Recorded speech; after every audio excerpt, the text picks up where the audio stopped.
शिव मूर्ति प्रतिष्ठा फल का वर्णन। सूत जी बोले, हे मुनियों, अब मैं इसके बाद स्वेच्छा विग्रह की उत्पत्ति और उसके प्रतिष्ठा के फल को आप लोगों को कहूँगा। उमा और स्कंद सहित शिव की भक्ति पूर्वक स्थापना करके सर्व कामनाओं को मनुष्य प्राप्त करता है। इससे जो फल प्राप्त होता है उसे मैं आप लोगों से कहता हूँ।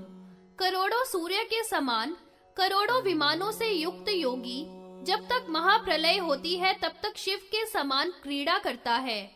ओम, कौमार, ईशान, वैष्णव, ब्रह्म, प्रजापत्य, इंद्र आदि लोकों के भोगों को हजारों वर्षों तक भोग कर सुमेरु पर स्थान बनाकर देवताओं के भुवनों में क्रीड़ा करता है।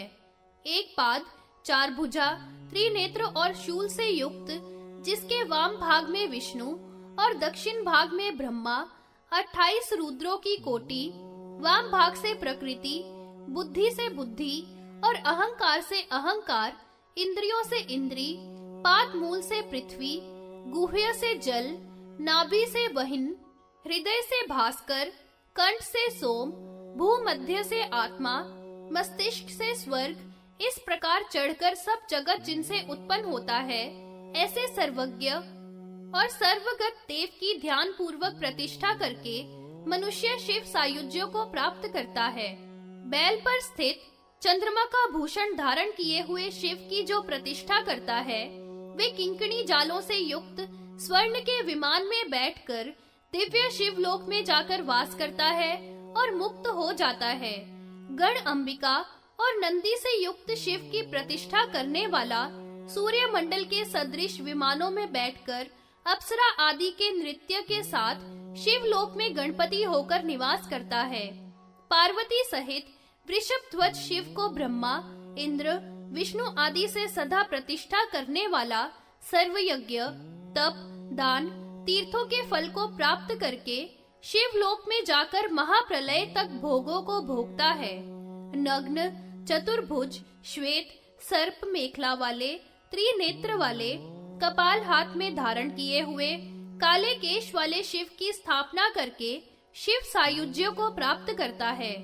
धूम्र वर्ण वाले, लाल नेत्र वाले, चंद्रभूषण, काक पक्षधारी, बागंबर ओढ़े हुए, मृग चर्म धारण किए हुए, तीक्ष्ण दांत वाले, कपाल जिसके हाथ में है, हूं तथा फट शब्द से दिशाओं को नादित करते हुए गण और भूत समूहों से नृत्य करते हुए शिव की प्रतिष्ठा करने वाला सब विघ्नों को लांघकर महाप्रलय तक शिवलोक में वास करता है। चतुर्भुज, अर्धनारीश्वर, वरद और अभय हस्त वाले, शूल पद्म धारण किए हुए, स्वर्णाभरण भूषित स्त्री पुरुष भाव से जो स्थापना करता है, वह अणिमा आदि सिद्धियों को भोग कर शिवलोक में जाता है। चिता भस्म धारण किए हुए, बागंबर धारण किए हुए, शिरोमाला धारण किए हुए, उपवीत धारण किए हुए, शिव की प्रतिष्ठा करके मनुष्य संसार के भय से मुक्त होता है। ओम नमो नीलकंठाय, इस 8 अक्षर वाले पुण्य मंत्र को एक बार भी जो जपता है वह सब पापों से मुक्त होता है। इस मंत्र से गंधादि द्वारा महादेव का पूजन करता है, वह शिवलोक में पूज्य होता है। जालंधर का अंत करने वाले, सुदर्शन धारण करने वाले देवाधिदेव की जो प्रतिष्ठा करता है, वह शिव सायुज्य को प्राप्त करता है, इसमें संदेह नहीं। जो देव त्रिपुरांतक ईश्वर, धनुष बाण धारक से युक्त, अर्धचंद्र भूषण वाले, जिसमें सारथी हैं, ऐसे रथ में बैठे हुए शिव जी की पूजा करता है, वह शिवलोक में ऐश्वर्यों को प्राप्त करता है। गंगा से सुशोभित, वामांग में पार्वती से युक्त, विनायक और स्कंध, सूर्य और चंद्रमा के सहित ब्रह्माणी, कौमारी, माहेश्वरी, इंद्राणी, चामुंडा, वीरभद्र आदि गणों से युक्त मूर्ति की स्थापना करने वाले पुरुष शिव सायुज्य को प्राप्त करता है, इसमें संदेह नहीं। लिंग के मध्य में चंद्रशेखर भगवान की मूर्ति, ऊपर हंस रूप ब्रह्मा की मूर्ति बनाकर अथवा दक्षिण में ब्रह्मा की मूर्ति जो हाथ जोड़े स्थित है और महालिंग शिव की मूर्ति बनाकर स्थापित करके जो पूजा करते हैं, वे शिव सायुज्य को प्राप्त करते हैं। इस प्रकार महालिंग में शिव की प्रतिष्ठा करने वाला व्यक्ति शिवलोक में पूजा जाता है। मिट्टी से लेकर रत्न तक बनने वाले शिवालय का वर्णन। ऋषि बोले, लिंग प्रतिष्ठा का पुण्य, लिंग की स्थापना के भेद हमने सुने। हे सूत जी, अब मिट्टी से लेकर रत्न तक के शिवालयों के बनाने का फल हमसे कहिए। सूत जी बोले, शिव जी का ईंट और लोहे आदि से मंदिर बनाकर भक्त रुद्र लोक को जाते हैं, जहां उनकी इंद्र आदि भी वंदना करते हैं। मिट्टी व बालू से बनाकर भी रुद्र को प्राप्त होते हैं। इसलिए भक्त को सर्व प्रकार से शिवालय बनाना चाहिए। कैलाश नाम वाले मंदिर को बनाकर कैलाश की सी शिखर वाले विमानों पर बैठकर भक्तजन महान आनंद को प्राप्त करते हैं। जो भक्त मंदिर नाम से शिवालय का निर्माण करते हैं, वे मंदराचल के समान विमानों में बैठते हैं और देवताओं अप्सराओं के द्वारा पूजित होकर शिवलोक में सुख भोगते हैं तथा गाणपत्य रूप को प्राप्त होते हैं। हे विप्र, सुवर्ण की शिलाओं से शिवालय बनता है, वह रुद्र लोक में रुद्रों के साथ आनंद को प्राप्त होता है। जीर्ण, पतित और खंडित मंदिर का उद्धार करने वाला बनाने वाले से भी अधिक पुण्य को प्राप्त करता है। इससे हे ब्राह्मणों, भक्ति पूर्वक काष्ठ, ईंट, मिट्टी आदि से भी शिव का मंदिर बनाता है, वह शिव लोक को जाता है।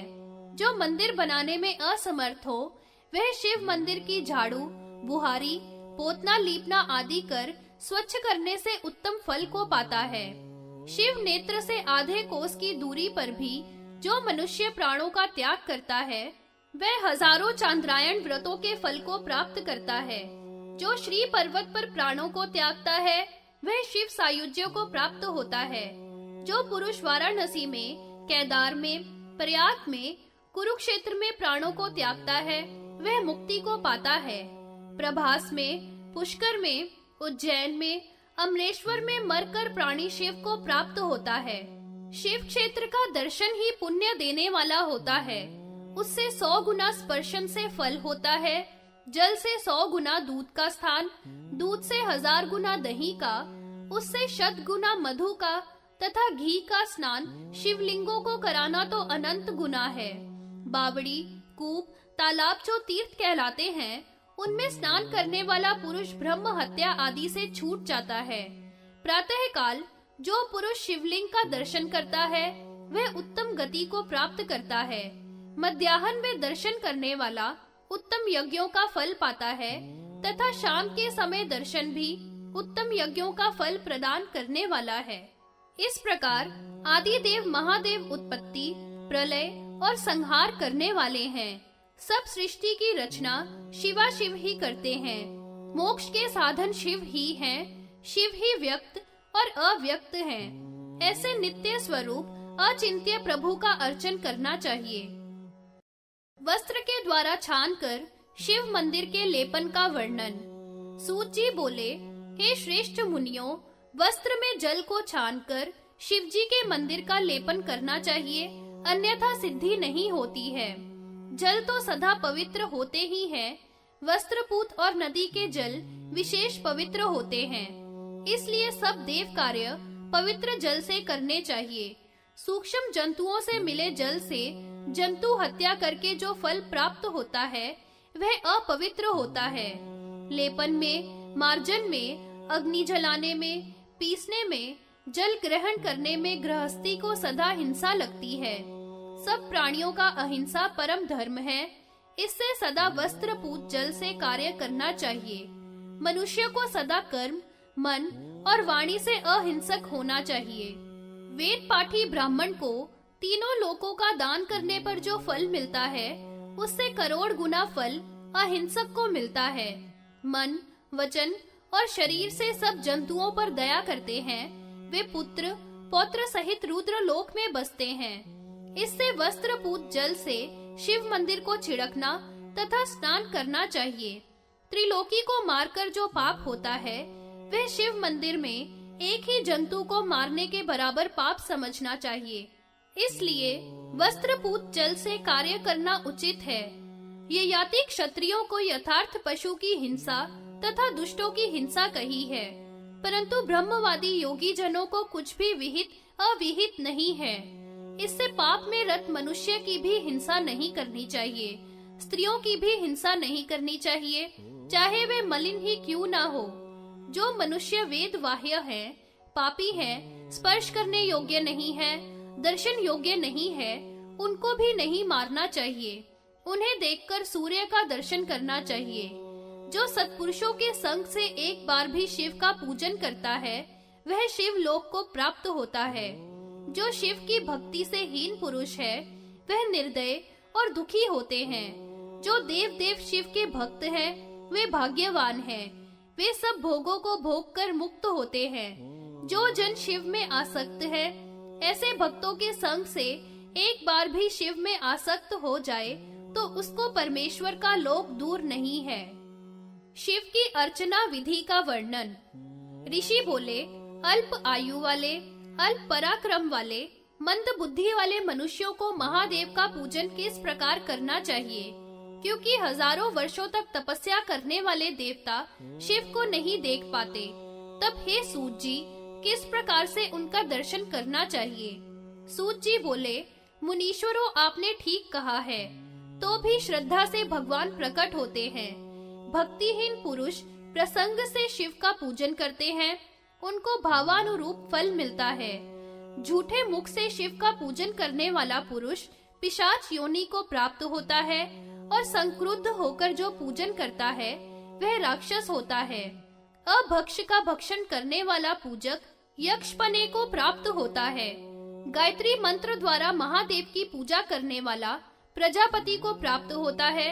श्रद्धा से एक बार भी शिव की पूजा करने वाला रुद्र के साथ क्रीड़ा करता है। पीठ पर शिवलिंग की स्थापना करके पवित्र जल से स्नान करना चाहिए। धर्म ज्ञानमय आसन की कल्पना करके उस पर स्थापन करना चाहिए। पाद्य, आचमन, उदर्भ, जल देकर दूध, घी, दही तथा दिव्य जल से स्नान कराकर केशर कस्तूरी का लेपन कर पुष्प तथा अखंड बेल पत्रों से शिव का पूजन करें। नाना प्रकार के कमल, कन्नेर, वकुल, चंपक, आक के पुष्प आदि शिव को अर्पण करें। दही, भात, भोजन बनाकर भोग लगावें, अथवा एक आधक चावल बनाकर भगवान को भोग लगावे तथा बारंबार प्रणाम करके प्रदक्षिणा करें और पुनः प्रार्थना करें। इस प्रकार की पूजन विधि से महेश्वर प्रसन्न होते हैं। जिन वृक्षों के पत्र पुष्पादिक भगवान के पूजन में तथा गौ जिनका दूध भगवान की पूजा में आता है, वे परम गति को प्राप्त होते हैं। जो शिव का इस प्रकार एक बार भी पूजन करता है, वह शिव सायुज्य को प्राप्त होता है। पूजन किए हुए शिव का दर्शन करने वाला पुरुष भी सब पापों से छूट जाता है। जो शिवलिंग के सामने घी का दीपक जलाता है, वह श्रेष्ठ गति को प्राप्त होता है। जो दीप वृक्ष लकड़ी या मिट्टी का बनाकर उस पर दीपक जलाता है, वह सैकड़ों कुलों के साथ शिव लोक में वास करता है। लोहे, पीतल, चांदी, सोने तथा तांबे का दीपक बनाकर शिव को प्रदान करता है। वह हजारों चमकते हुए विमानों में बैठकर शिव लोक को जाता है। कार्तिक के महीने में जो घृत का दीपक शिवालय में जलाता है तथा विधि पूर्वक शिव की पूजा करता है, वह ब्रह्मलोक को प्राप्त करता है। जो रुद्र, गायत्री अथवा ओम मंत्र से आसन आदि अर्पण करके शिव को स्नान कराकर पूजा करता है, दक्षिण भाग में ओम के द्वारा ब्रह्मा की पूजा तथा गायत्री से विष्णु की पूजा करता है तथा पंचाक्षर मंत्र या ओम से अग्नि में हवन करता है, वह शिव लोक को प्राप्त करता है। इस प्रकार हे मुनियों, मैंने आप लोगों से संक्षेप में शिव की पूजन विधि कही, जो स्वयं व्यास जी ने रुद्र के मुख से सुनी थी, सो मैंने कही है। पाशुपत व्रत महात्म्य वर्णन। ऋषि बोले, हे सूत जी, जैसे पशुपति को देखकर पशुपाश से विमुक्त देवों ने पशुपने को त्यागा, सो हमसे कहिए। सूत जी बोले, प्राचीन काल की बात है कि कैलाश पर्वत के शिखर पर भोगाख्य नाम वाले स्वस्थान में विराजमान शिव जी के पास सब देवता मिलकर गए। वह सब देवताओं के हित के लिए विष्णु भगवान भी गरुड़ पर चढ़कर गए। सब देवताओं ने कैलाश पर पहुंचकर प्रणाम किया तथा विष्णु भगवान भी गरुड़ से उतरकर सुमेरु पर्वत पर चढ़े। सुमेरु पर्वत कितना रम्य है, उसकी शोभा को कहते हैं कि वह दुरित रहित है तथा भोगों से युक्त है, अनेक मृग आदि से सेवित है, अनेकों नाग पुंगनाद वृक्षों से युक्त, भ्रामरों के गुंजार से युक्त, धब, सिदिर, पलाश, चंदन आदि से युक्त बड़ा ही रमणीक है। उस सुमेरु पर्वत के ऊपर पूर्व में विश्वकर्मा ने शिव के क्रीड़ा का स्थान बनाया है। उस स्थान को देखकर इंद्र आदि देवताओं ने दूर दूर से ही प्रणाम किया। उसी समय देव देव महादेव ने अपने गणों और गणेश आदि के साथ कैलाश पर प्रवेश किया। ब्रह्मा आदि सब ही द्वार पर उपस्थित हैं तथा मणि और स्वर्ण आदि से निर्मित अनेक विमान वहां व्याप्त हैं। द्वार पर अनेक भवन रचे हुए हैं। सब देवों ने इस प्रकार के भवन देखकर प्रसन्न हो पुर में भीतर प्रवेश किया। वहां नाना प्रकार के मृदंग, वेणु आदि बाजे बज रहे थे। अप्सराएं नृत्य कर रही थी। वह स्थान अत्यंत रमणीक था। वहां भी नाना वस्तुओं तथा मणियों के द्वारा सूर्य के समान तेजस्वी विमान रखे हैं। अनेकों तड़ाग, वापी, कूप आदि हैं तथा जिनकी सीढ़ियां वगैरह मणियों से जड़ी हैं। इंद्र आदि देवगण ने पुर के मध्य में सूर्य के सदृश प्रकाश वाला विमान देखा। विमान के द्वार पर नंदीश्वर तथा गणेश को देखकर सभी ने प्रणाम किया। गणेश्वर ने कहा, हे देव, तुम निष्पाप हो, कहो कैसे आगमन हुआ। देवता बोले, हे देव, पशुपाश विमोक्षण के लिए महेश्वर महादेव के दर्शन कराओ। प्रभु ने पूर्व में त्रिपुर को भस्म करने के लिए पशुत्व का वर्णन किया था। उस पशुत्व के प्रति हम सब शंका युक्त बने रहे। शिव ने ही पाशुव्रत कहा था। इस व्रत से पशुत्व नहीं रहता। यह व्रत 12 वर्ष या 12 मास या 12 दिन का है, सो इस व्रत के करने से सब पशुपाश से मुक्त हो जाएंगे। ऐसा कहने पर नंदी ने उन देवों को गण सहित सांब शिव का दर्शन कराया। देवों ने भव को प्रणाम कर स्तुति की। देव देव ने पशुत्व का विमोचन किया और स्वयं महेश्वर ने पाशुपत व्रत का उपदेश दिया। तब से सब देव पाशुपत कहलाए। उन्होंने तप किया। फिर 12 वर्ष के अंत में सब देवता, ब्रह्मा और विष्णु अपने अपने स्थान को चले गए। हे मुनियों, यह वृत्तांत मैंने ब्रह्मा के मुख से सुना था, सो तुमसे कहा। पूर्व काल में सनत कुमार से व्यास जी ने सुना था। इस प्रकार मनुष्य पशुपाश से मुक्त हो जाता है। द्वादश लिंगाख्य पाशुपाश विमोक्षण व्रत वर्णन। ऋषि बोले, हे सूत जी, आपके द्वारा पाशुपत के पाशुपाश विमोक्षण व्रत को सुना। अब प्राचीन काल में देवताओं के द्वारा उसका किस प्रकार अनुष्ठान किया गया, यह आप हमारे लिए कहिए। सूत जी बोले, पहले सनत कुमार ने शैल आदि से पूछा था। नंदी ने उनको जो संक्षेप में कहा है, देव, दैत्य, सिद्ध मुनियों ने उसका अनुष्ठान किया है। वह यही द्वादश लिंगाख्य पशुपाश विमोक्षण व्रत है। यह भोग, काम और मुक्ति को देने वाला है। 6 अंगों सहित वेद को मत करके इसको निकाला है। संसार रूपी वृक्ष के जीवों को मोक्ष देने वाला है। ब्रह्मा विष्णु ने भी इसका अनुष्ठान किया है।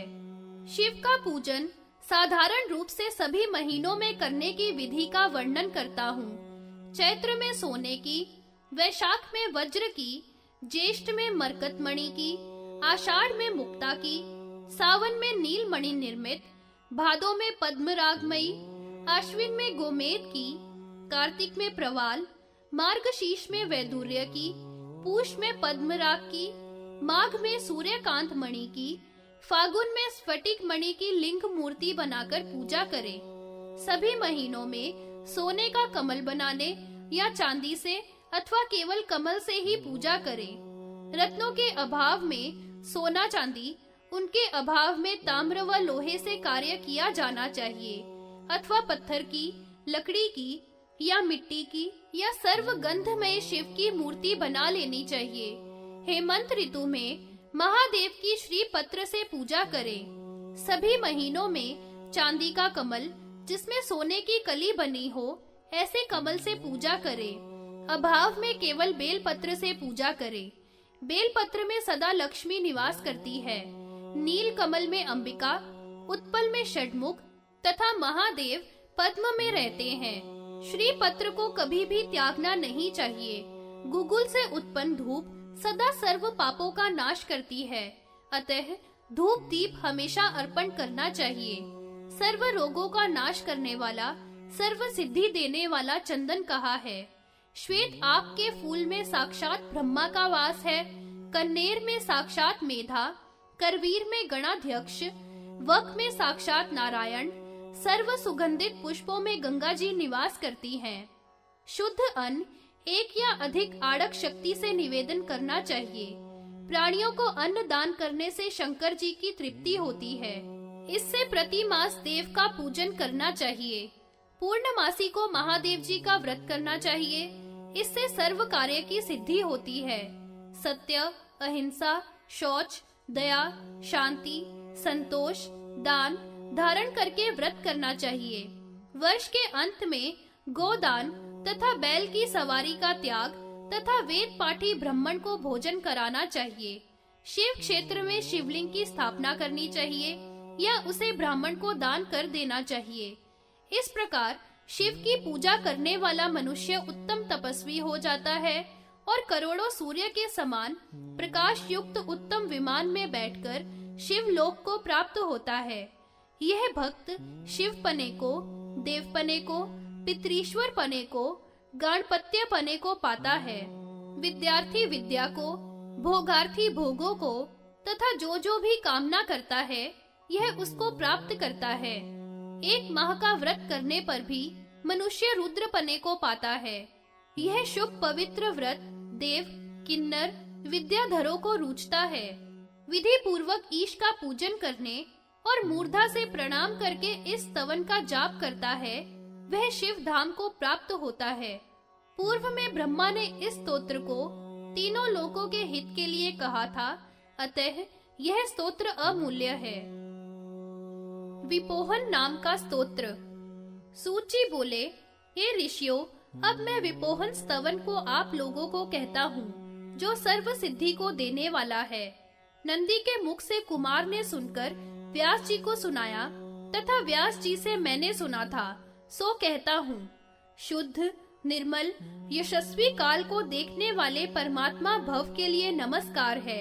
वे 5 मुख वाले, 10 भुजा वाले, 15 नेत्रों से युक्त, स्फटिक मणि के समान, संपूर्ण आभूषणों से भूषित, सर्वज्ञ शांत, सर्वोपरि स्थित हैं। पद्म आसन में बैठे हुए सोमेश हमारे सभी पापों को दूर करें। ईशान, पुरुष, अघोर, वामदेव भगवान पापों को शीघ्र नाश करें। अनंत, सर्व विद्याओं के ईश्वर, सर्वज्ञ, सब देने वाले, ध्यान निष्ठ शिवजी मेरे पापों को दूर करें। सूक्ष्म, सुर और असुरों के ईश्वर, विश्वेश ध्यान में संपन्न शिवजी मेरे पापों को दूर करें। शिवोत्तम, महापूज्य, ध्यान परायण, सर्वज्ञ, सर्वत और शांत मेरे पापों को दूर करें। एकाक्ष, ईश, शिवार्चन परायण, शिव ध्यान संपन्न महाराज मेरे पापों को दूर करें। त्रिमूर्ति, ईश, शिव भक्त प्रबोधक, शिव ध्यान संपन्न मेरे पापों को दूर करे इत्यादि। इस विपोहन स्तोत्र को जो भक्ति पूर्वक जपता है अथवा सुनता है, वह सब पापों को त्याग कर रुद्र लोक को प्राप्त होता है। कन्या की कामना करने वाला कन्या को प्राप्त करता है। विद्यार्थी विद्या प्राप्त करता है। धन की कामना करने वाला धन प्राप्त करता है। इसको सुनने वाले को वात, पित्त, कफ की बीमारी नहीं होती। इस स्तोत्र को जपने से सब तीर्थों और दानों का जो फल है वह प्राप्त हो जाता है। गौ घाती, ब्रह्म हत्यारा, शरणागत घाती, मित्रद्रोही, माता पिता का हत्यारा भी सब पापों को त्याग कर शिवलोक में पूजनीय होता है। शिव व्रतों का वर्णन।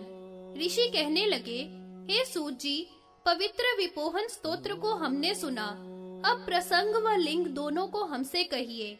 सूत जी बोले, हे मुनियों, नंदी ने कुमार से, कुमार ने व्यास से तथा व्यास से जो मैंने सुना वह शिव का व्रत तुमसे कहता हूँ। दोनों पक्ष की अष्टमी और 14 को शिव का पूजन करें तथा रात्रि को भोजन करें। ऐसा करने से एक वर्ष में संपूर्ण यज्ञों का फल प्राप्त कर लेता है और परम गति को पाता है। मास की दोनों पंचमी और प्रतिपदा में जो क्षीर धारा का व्रत धारण करता है, वह अश्वमेध यज्ञ के फल को प्राप्त कर लेता है। कृष्ण पक्ष की अष्टमी से 14 तक जो रात्रि में भोजन करता है, वह ब्रह्मलोक को प्राप्त करता है। जो वर्ष तक रात्रि में पर्वों को धारण करता है तथा जित क्रोधी व ब्रह्मचारी रहता है तथा वर्ष के अंत में ब्राह्मणों को भोजन कराता है, वह शंकर जी के लोक को जाता है। देवता पूर्वाहन में, मध्याहन में ऋषि लोग, अपराहन में पितृश्वर तथा संध्या में गुह्यक लोग भोजन करते हैं। सब बेलाओं को त्याग कर रात में भोजन सबसे उत्तम है। स्नान करके सत्य भाषण, थोड़ा आहार, अग्नि में हवन, पृथ्वी पर शयन तथा रात्रि में भोजन करने से परम गति को पाता है। अब मैं प्रत्येक मास का व्रत कहूँगा, जो धर्म, अर्थ, काम, मोक्षदायक तथा सब पापों से मुक्त करने वाला है। पौष में शिव का पूजन करके रात्रि में जो भोजन करता है, वह सत्यवादी और जितेंद्रिय रहता है।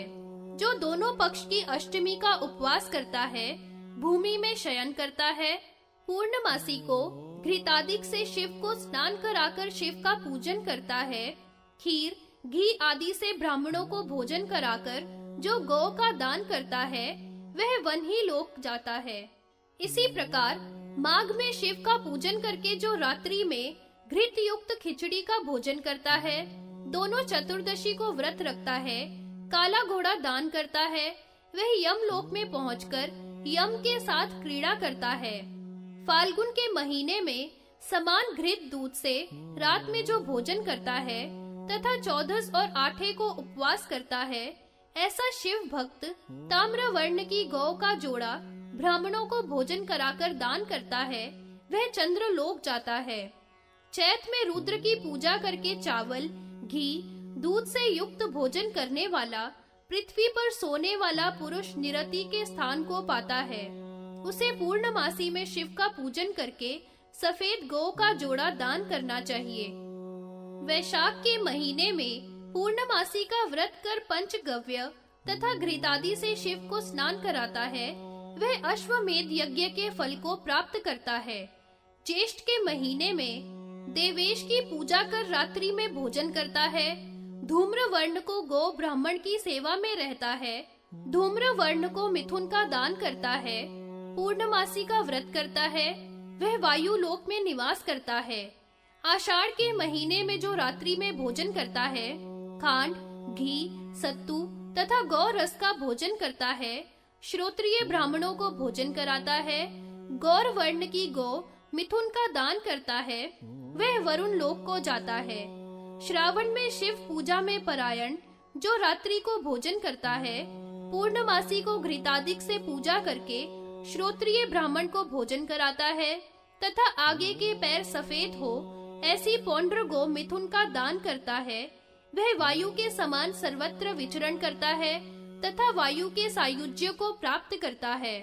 भाद्रपद में जो रात्रि को भोजन करता है तथा वृक्ष की मूल में स्थित हवन के शेष भाग का भोजन करता है, वेदांग पारंगत ब्राह्मणों को भोजन कराता है।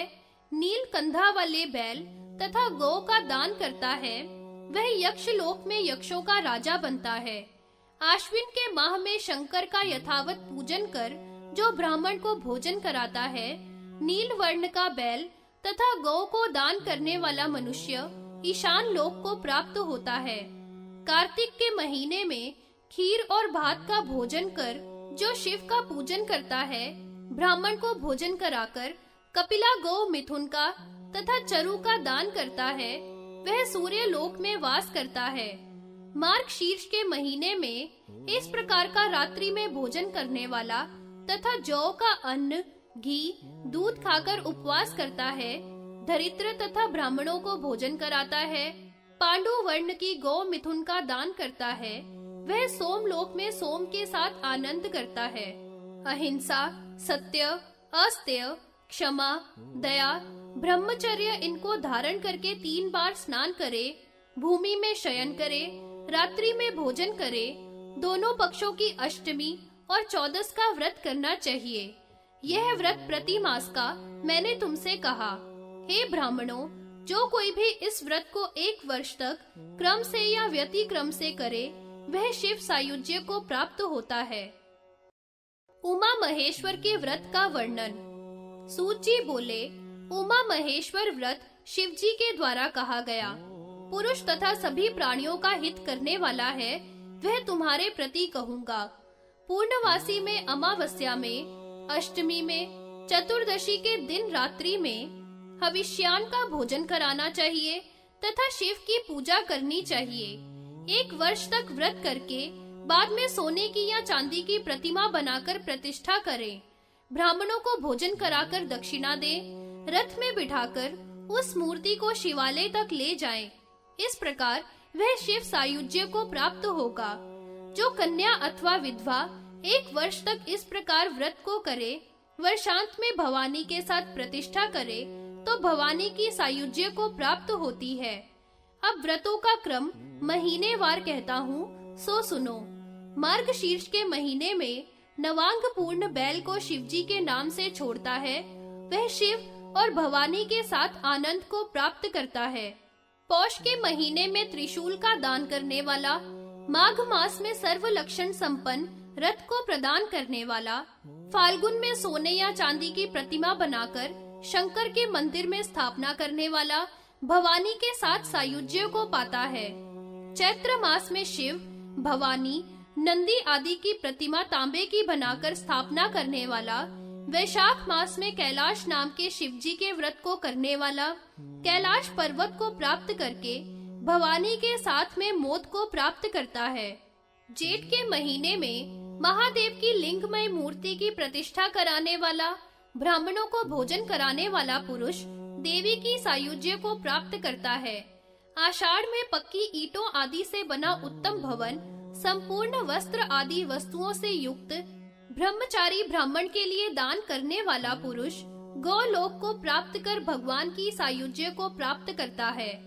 सावन के महीने में तिलों का पर्वत बनाकर जो वस्त्र ध्वजा धातुओं से युक्त करके ब्राह्मणों को दान करता है तथा भोजन कराता है, वह पूर्व में कहे फल को पाता है। भादों में चावल का पर्वत इसी प्रकार दान करता है, वह भवानी के साथ आनंद को प्राप्त होता है। क्वार के मास में अनेकों प्रकार के अन्नों का पर्वत स्वर्ण युक्त करके ब्राह्मणों को दान करता है तथा उन्हें भोजन कराता है, वह चिरकाल तक सायुज्य को प्राप्त करता है। कार्तिक के महीने में जो नारी देवी उमा की स्वर्ण आदि की प्रतिमा बनाकर तथा देवेश शिवजी की प्रतिमा शिवालय में उसकी स्थापना करती है, वह शरीर को त्याग कर भवानी और शिव के साथ परम आनंद को प्राप्त होती है। जो कोई भी एक समय भोजन करके कार्तिक से अगहन तक 1 वर्ष तक व्रत को धारण करता है, वह शिव के साथ आनंद को प्राप्त करता है, चाहे वह पुरुष हो या स्त्री हो। ऐसा शिवजी ने स्वयं ही कहा है। पंचाक्षर महात्म्य वर्णन। सूत जी बोले, सभी प्रकार के व्रतों में उमा महेश्वर का पूजन करके पंचाक्षरी विद्या का जप करना चाहिए। जप से ही व्रतों की विशेष समाप्ति होती है, अन्यथा नहीं। ऋषि बोले, हे सूत जी, पंचाक्षरी विद्या का वर्णन कहिए, हमें बहुत सुनने की इच्छा है। सूत जी बोले, पूर्व में एक बार पार्वती जी के पूछने पर शिव जी ने पंचाक्षरी विद्या का वर्णन किया है, उसे तुम्हें संक्षेप में कहता हूँ, सो सुनो। शंकर जी बोले, हे पार्वती, प्रलय काल में सब स्थावर जंगम के नष्ट हो जाने पर, तुम्हारे द्वारा भी प्रकृति को प्राप्त होने पर केवल मैं ही स्थित रहा, कोई दूसरा नहीं। इस समय वेद शास्त्र आदि सब केवल पंचाक्षर मंत्र में ही स्थित रहे। मैं एक ही प्रकृति पुरुष रूप से 2 प्रकार का हुआ, वही मेरा नारायण स्वरूप है। फिर योग की शैया में जल में शयन करता हूँ, तब नाभि से 5 मुख वाला ब्रह्मा उत्पन्न होता है। सृष्टि की रचना की इच्छा से 10 मानसिक पुत्रों को पैदा करता है। उनको सृष्टि बढ़ाने के लिए ब्रह्मा मुझसे इन्हें शक्ति प्रार्थना करता है। तब मैं पंचाक्षरों का ब्रह्मा को उपदेश करता हूँ। सो हे देवी, उन पंचाक्षरों से वाच्य त्रिलोक पूजन शिव मैं ही हूँ और उनका वचन वह पंचाक्षर मंत्र है। ब्रह्मा जी ने 5 मुख से जगत के हितार्थ इस पंचाक्षर का अर्थ उन पुत्रों को वर्णन किया। वे इन पंचाक्षर को प्राप्त करके मेरु शिखर पर मुंजवान के पर्वत पर वायु का भक्षण करते हुए देवताओं के हजारों वर्ष तक तपस्या करने लगे। उनकी भक्ति से मैं प्रकट होकर उनके सामने आया। लोक कल्याण के लिए उनको मैंने मंत्र के ऋषि, देवता, शक्ति, बीज, व्यास, विनियोग आदि का संपूर्ण रूप से उपदेश किया। ओम यह एकाक्षर मंत्रगत शिव है। इससे युक्त षट अक्षर ओम नमः शिवाय मंत्र है। अन्यथा पंचाक्षर ही इसे जानो। जिसके मन में यह मंत्र स्थित है उसने संपूर्ण वेद का अध्ययन कर लिया। जो विद्वान विधान पूर्वक इसका जप करता है वह परम पद को प्राप्त करता है। यही परम विद्या है। ओम सहित यह पंचाक्षर मंत्र ही मेरा हृदय है। गुह्य मोक्ष प्रदाता यह मंत्र है। इस मंत्र के ऋषि, छंद, देवता आदि तुमसे वर्णन करता हूँ। इस मंत्र का वामदेव ऋषि पंक्ति छंद, देवता साक्षात मैं ही शिव हूँ। नकार आदि 5 बीज पंचभूतात्मक है। सर्वव्यापी अव्यय प्रणव उसकी आत्मा में है। हे देवी तुम इसकी शक्ति हो। इस मंत्र के द्वारा बताए गए विधि पूर्वक न्यास आदि भी करने चाहिए। हे शुभे, इसके बाद मैं तुमसे मंत्र का ग्रहण करना कहता हूँ। सत्य परायण, ध्यान परायण गुरु को प्राप्त करके शुद्ध भाव से मन, वाणी और कर्म के द्वारा तथा अनेकों द्रव्यों द्वारा आचार्य को संतुष्ट करके विधि पूर्वक गुरु मुख से मंत्र ग्रहण करना चाहिए। शुचि स्थान में, अच्छे ग्रह में, अच्छे काल में तथा नक्षत्र में तथा श्रेष्ठ योग में मंत्र ग्रहण करना चाहिए। गृह में मंत्र जपना समान जानना चाहिए। गो के खिरक में 100 गुना और शिवजी के पास में अनंत गुना मंत्र का फल होता है। जप यज्ञ से 100 गुना उपांशु जप का होता है। जो मंत्र वाणी से उच्चारण किया जाता है वह वाचिक कहा जाता है। जो धीरे धीरे ओठों को कुछ हिलाते हुए जप किया जाता है उसे उपांशु कहते हैं। केवल मन बुद्धि के द्वारा जप किया जाए और शब्दार्थ का चिंतन किया जाए वह मानसिक जप होता है। तीनों उत्तरोत्तर श्रेष्ठ हैं। जप यज्ञ से देवता प्रसन्न होते हैं। वे विपुल भोगों को तथा मोक्ष को देते हैं। जप से जन्मांतरों के पाप क्षय होते हैं। मृत्यु को भी जीत लिया जाता है। जप से सिद्धि प्राप्त होती है, परंतु सदाचारी पुरुष को सब सिद्धियां प्राप्त होती हैं, दुराचारी को नहीं, क्योंकि उसका साधन निष्फल है। अतः आचार ही परम धर्म है, आचार ही परम तप है तथा आचार ही परम विद्या है। आचार से ही परम गति है। आचारवान पुरुष ही सब फलों को पाता है तथा आचारहीन पुरुष संसार में निंदित होता है। इसलिए सिद्धि की इच्छा वाले पुरुष को सब प्रकार से आचारवान होना चाहिए। संध्योपासना करने वाले पुरुष को सब कार्य तथा फल प्राप्त होते हैं। अतः काम, क्रोध, लोभ, मोह किसी प्रकार से भी संध्या को नहीं त्यागने चाहिए। संध्या न करने से ब्राह्मण ब्राह्मणत्व से नष्ट होता है। असत्य भाषण नहीं करना चाहिए। पर दारा, पर द्रव्य, पर हिंसा मन वाणी से भी नहीं करनी चाहिए। शूद्रान, बासा अन्न, गणान्न तथा राजान्न का सदा त्याग करना चाहिए। अन्न का परिशोधन अवश्य चाहिए। बिना स्नान किए, बिना जप किए हुए, अग्नि कार्य न किए हुए भोजन न करें। रात्रि में तथा बिना दीपक के तथा पर्ण पृष्ठ पर फूटे पात्र में तथा गली में पतितों के पास भोजन नहीं करना चाहिए। शूद्र का शेष तथा बालकों के साथ भोजन न करे। शुद्ध अन्न तथा सुसंस्कृत भोजन का एकाग्र चित्त से भोजन करना चाहिए। शिव इसके भोक्ता है, ऐसा ध्यान करना चाहिए। मुंह से खड़ा होकर बाएं हाथ से दूसरे के हाथ से जल नहीं पीना चाहिए। अकेले मार्ग में न चले। बाहुओं से नदी को पार न करे। कुआं को न लांघे। पीठ पीछे गुरु या देवता अथवा सूर्य को करके जप आदिक न करे। अग्नि में पैरों को न तपावे। अग्नि में मल का त्याग न करे। जल में पैरों को न पीटे, जल में नाक, थूक आदि मल का त्याग न करे। अज, स्वान, खर, ऊंट, मार्जार तथा तुष की धूलि का स्पर्श न करें। जिसके घर में बिल्ली रहती है वह अंत्यज के घर के समान है। उस घर में ब्राह्मणों को भोजन नहीं करना चाहिए क्योंकि वह चांडाल के समान है। पात की हवा, सूप की हवा, प्राण और मुख की हवा मनुष्य के सुकृत का हरण करती है, अतः इनसे सदा बचना चाहिए। पाग बांध करके, कंचुकी बांधकर, केश खोलकर, नंगे होकर, अपवित्र हाथों से मैल धारण किए हुए जप नहीं करना चाहिए। क्रोध, मद, जम्भाई लेना, थूकना, प्रलाप, कुत्ता का या नीच का दर्शन, नींद आना, ये जप के द्वेषी हैं। इनके हो जाने पर सूर्य का दर्शन करना चाहिए तथा आचमन, प्राणायाम करके शेष जप करना चाहिए। बिना आसन पर बैठकर, सोकर, खाट पर बैठकर जप नहीं करना चाहिए।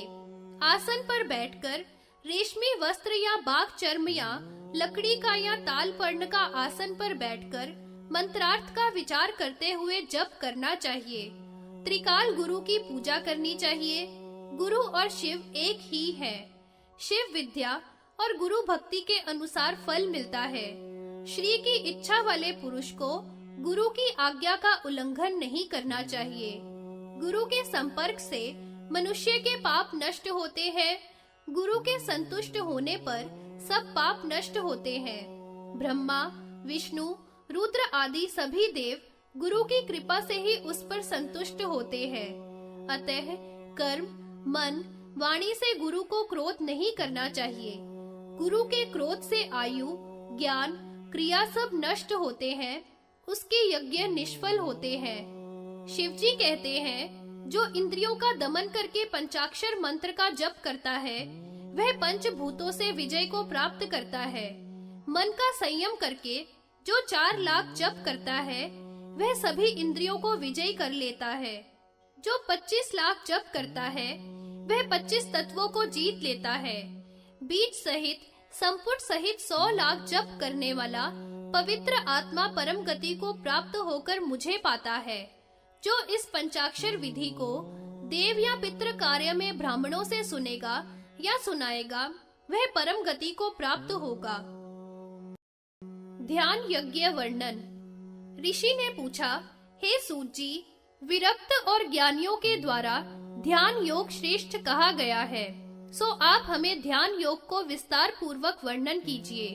सूत जी ने कहा, एक बार एक गुफा में शिवजी महाराज भवानी के साथ सुख पूर्वक विराजमान थे। तब वहां पर मुनीश्वरों ने आकर उन्हें प्रणाम किया और स्तुति की। हे वृषभध्वज, अत्यंत कालकूट नाम के विष को आपने नष्ट कर दिया। आप में ही संपूर्ण जगत स्थित है। इससे प्रसन्न होकर शिवजी ने कहा, हे ऋषियों, कालकूट विष नहीं है, किंतु यह संसार ही विष है। इससे सब प्रकार इस संसार से बचना चाहिए। देखा हुआ तथा सुना हुआ दोनों प्रकार का जो त्याग कर देता है वही संसार कहा है। निवृत्त लक्षण धर्म है और अज्ञान मूलक संसार है। उद्भिज, स्वेदज, अंडज और जरायज 4 प्रकार के जीव है। विषयों की निवृत्ति भोग से नहीं होती, किंतु भोगने से तो वे इस प्रकार बढ़ते हैं जैसे अग्नि घी द्वारा और बढ़ती है। राग, द्वेष, भय आदि नाना प्रकार के रोगों से ग्रस्त प्राणी छिन्न मूल वृक्ष की तरह विवश होकर गिर जाते हैं। पुण्य रूपी वृक्ष का क्षय होने से देवता भी स्वर्ग से पतित होकर अनेकों कष्टों को भोगते हैं। कीट, पक्षी, मृग, पशु आदि सबको इस संसार में दुखी ही देखा है। देवता, दैत्य, नृप, राक्षस सबको दुखमय देखा है। उस तप से नाना प्रकार के दोनों से आत्मा लब्ध नहीं होती, जैसी कि ज्ञानियों को लब्ध होती है। पर और अपर 2 विद्याएं हैं। अपर विद्या वेद, शिक्षा, कल्प, व्याकरण आदि है।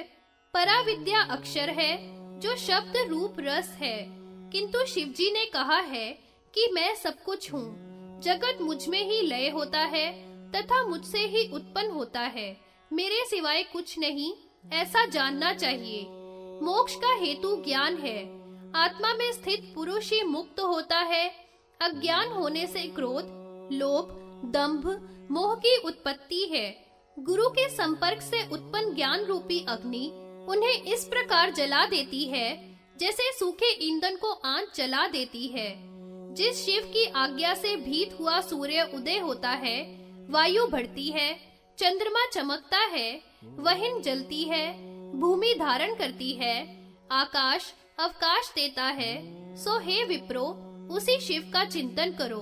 संसार रूपी विष से तप्त मनुष्यों को ज्ञान और ध्यान के बिना कोई उपाय नहीं है।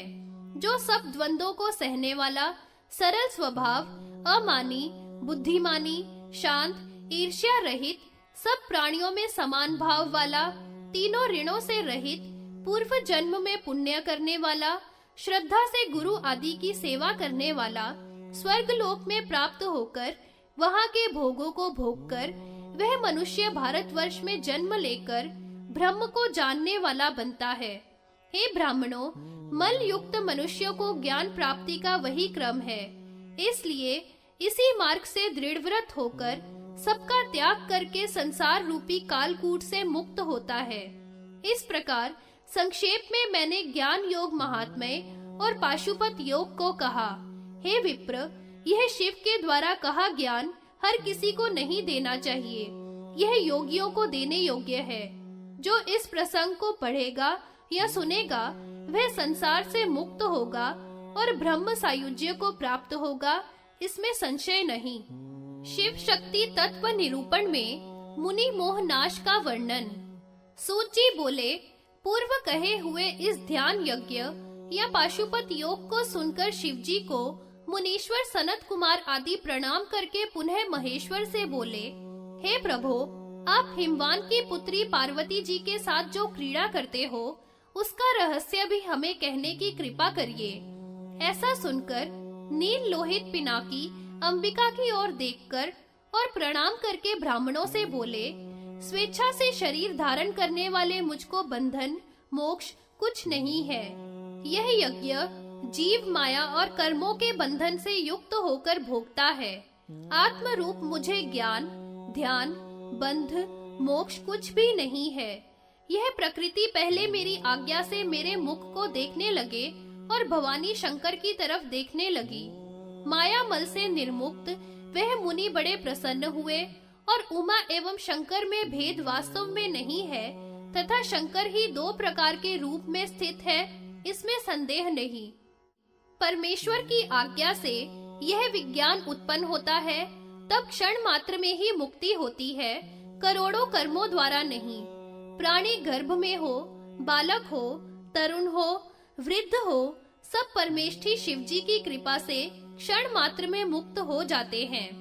यही जगन्नाथ शिव बंध मोक्ष करने वाले हैं। भू भुवः स्वः मह जन तप सत्य आदि लोकों, सातों द्वीपों में, ब्रह्मांड में, सब पर्वत तथा वनों में संपूर्ण जीव जो भी रहते हैं, वह चराचर प्राणी सब शिव का ही रूप है, सब ही रुद्र स्वरूप है। अतः ऐसे रुद्र पुरुष को नमस्कार है। रुद्र की आज्ञा से यह देवी अंबिका स्थित है। यह सुनकर सब देवता और मुनीश्वर प्रसन्न हुए और अंबिका के प्रसाद से शिव सायुज्य को प्राप्त हुए। पाशुपत योग का विस्तार से निरूपण। ऋषि बोले, हे सूत जी, किस योग से योगियों को अणमादिक सिद्धि और सत्पुरुषों को गुण प्राप्ति होती है, सो विस्तार से हमसे कहिए। सूत जी बोले, अच्छा, अब मैं परम दुर्लभ योग को कहूँगा। आदि में चित्त में 5 प्रकार से शिव की स्थापना का स्मरण करना चाहिए। सोम, सूर्य और अग्नि से युक्त चित्त में पद्मासन की कल्पना करनी चाहिए तथा 26 शक्तियों से युक्त उस कमल के मध्य में उमा सहित शंकर का 16 प्रकार से और 8 प्रकार तथा 12 प्रकार से स्मरण करे। इसी से अणुमादिक शक्ति प्राप्त होती है, अन्यथा कर्मों से नहीं। अणिमा, लघिमा, महिमा प्राप्ति होती है। इन अणमादिक शक्तियों से युक्त योगी को शब्द, स्पर्श, रूप, रस, गंध, मन उसकी इच्छा से प्रवृत्त होते हैं। अपनी इच्छा से प्रवृत्त नहीं होते। ऐसा योगी न जलता है, न मरता है, न छेदा जा सकता है। वह अपवर्ग नाम वाले परम दुर्लभ पद को प्राप्त होता है। ऐसा यह पाशुपत योग जानना चाहिए। ब्रह्मा का ही सदा सेवन करना चाहिए। ब्रह्म ही परम सुख है। वह हाथ पैर से रहित, जीभ मुख से रहित अत्यंत सूक्ष्म है। वह बिना आंखों के ही देखता है, बिना कान के सुनता है तथा सबको देखता है, सबको जानता है। उसी को महान पुरुष कहते हैं।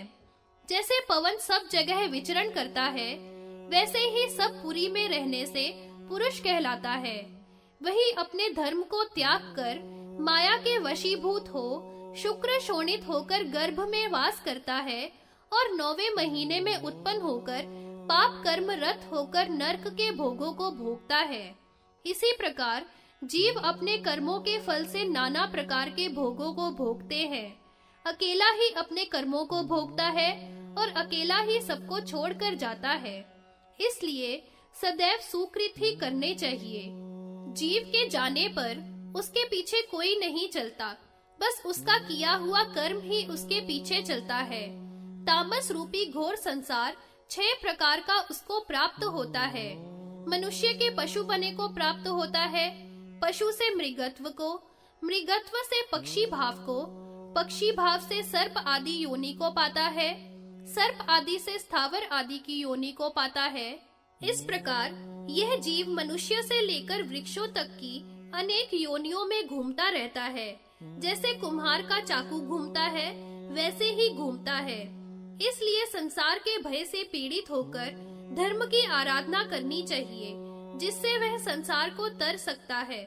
अतः देवेश तीनों लोकों के नायक रुद्र का ध्यान करके हृदयस्थ वैश्वनार में पंचहुति करनी चाहिए। पंचाहुति के मंत्र निम्न प्रकार है: प्राणाय स्वाहा, अपानाय स्वाहा, व्यानाय स्वाहा, उदानाय स्वाहा तथा समानाय स्वाहा के द्वारा 5 आहुति करके पुनः जलपान और भोजन करना चाहिए।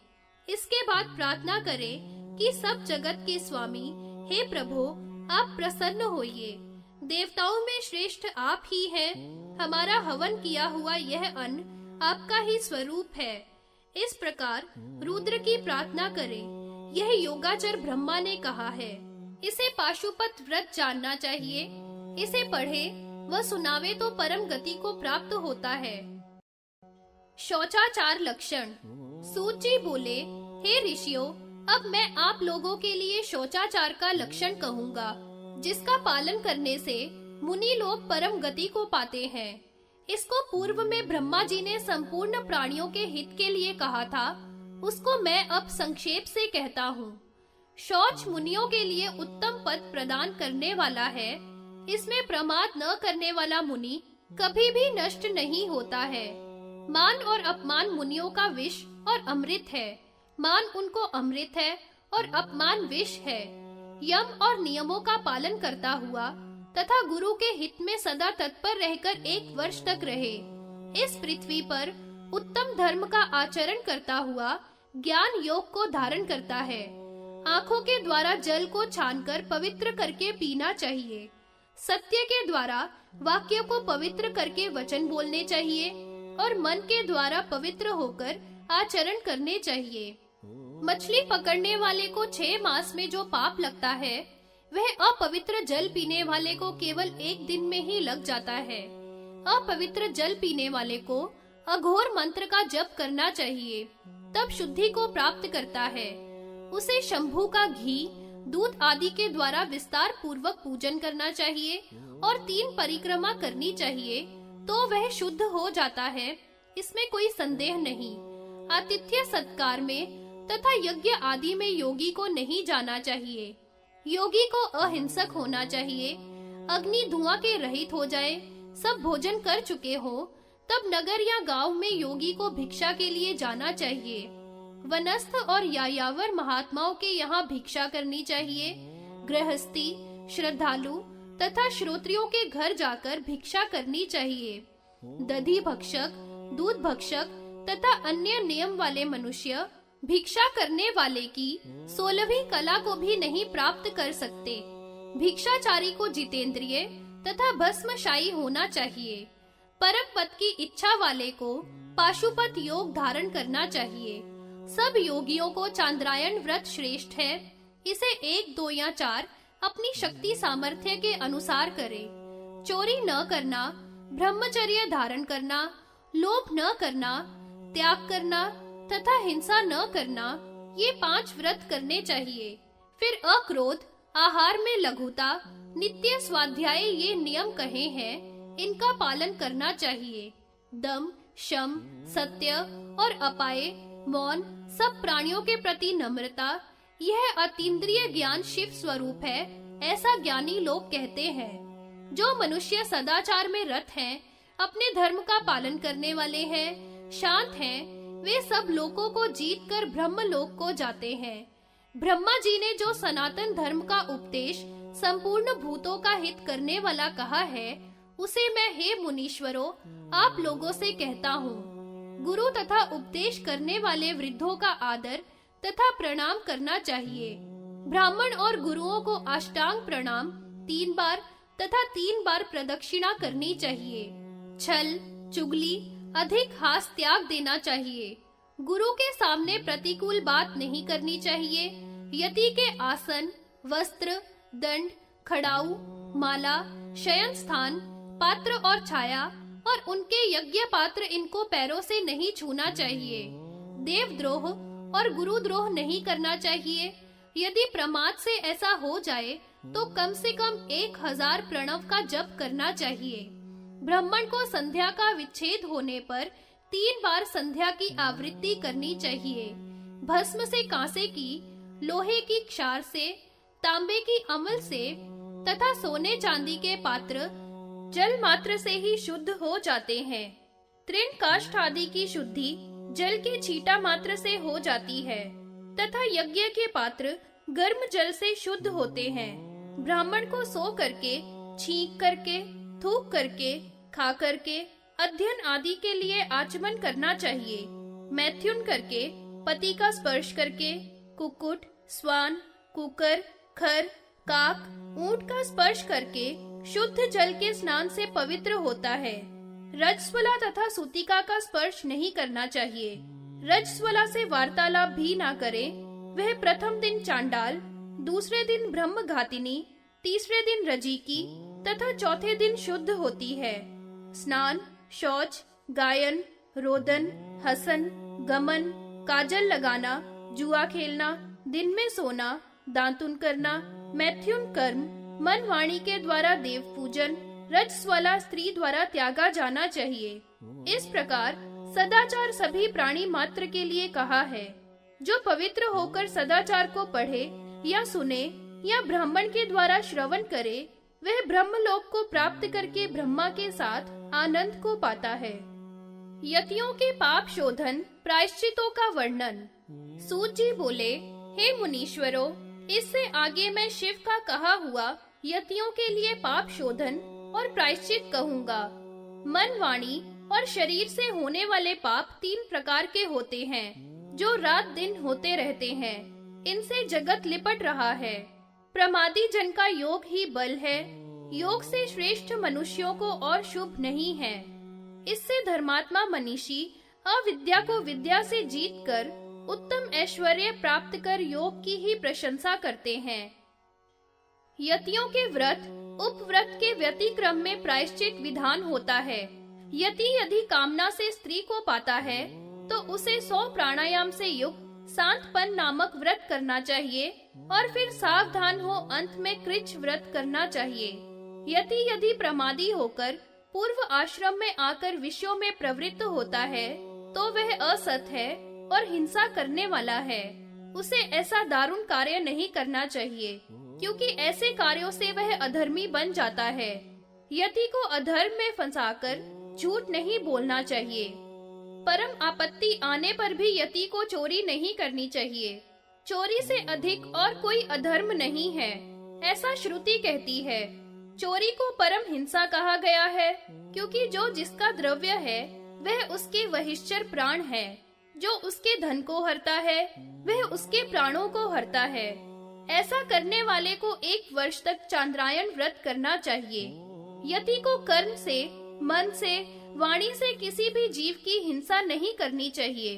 यदि बिना कामना के भी यति पशु, कीट आदि की हिंसा करता है तो उसे कृच, अति कृच तथा चांद्रायन व्रत करने चाहिए। यति यदि इंद्रियों की दुर्बलता से स्त्री को देखकर वीर्य का त्याग करता है तो उसे 16 प्राणायाम करने चाहिए। यदि दिन में वीर्य स्खलित होता है तो उसको 3 रात्रि उपवास कर 100 प्राणायाम करने चाहिए। यदि रात्रि में स्खलित होता है तो स्नान कर 12 प्राणायाम करने से ही शुद्धि हो जाती है। यति को एकाकी भोजन करना, मधु मांस खाना तथा अभक्ष भोजन करना, क्षार लवण खाना वर्जित है। इनके भी प्रायश्चित करने चाहिए। इसलिए सत्पुरुषों द्वारा निश्चय कर प्रजापत्य, कृच्छ आदि व्रत करने चाहिए और विशुद्ध होना चाहिए। यति को सोने व मिट्टी में समान भाव और सब भूतों में आत्म भाव समझकर विचरना चाहिए। ऐसा यति ध्रुव अव्यय परम पद को पाता है और फिर यहाँ जन्म नहीं लेता है।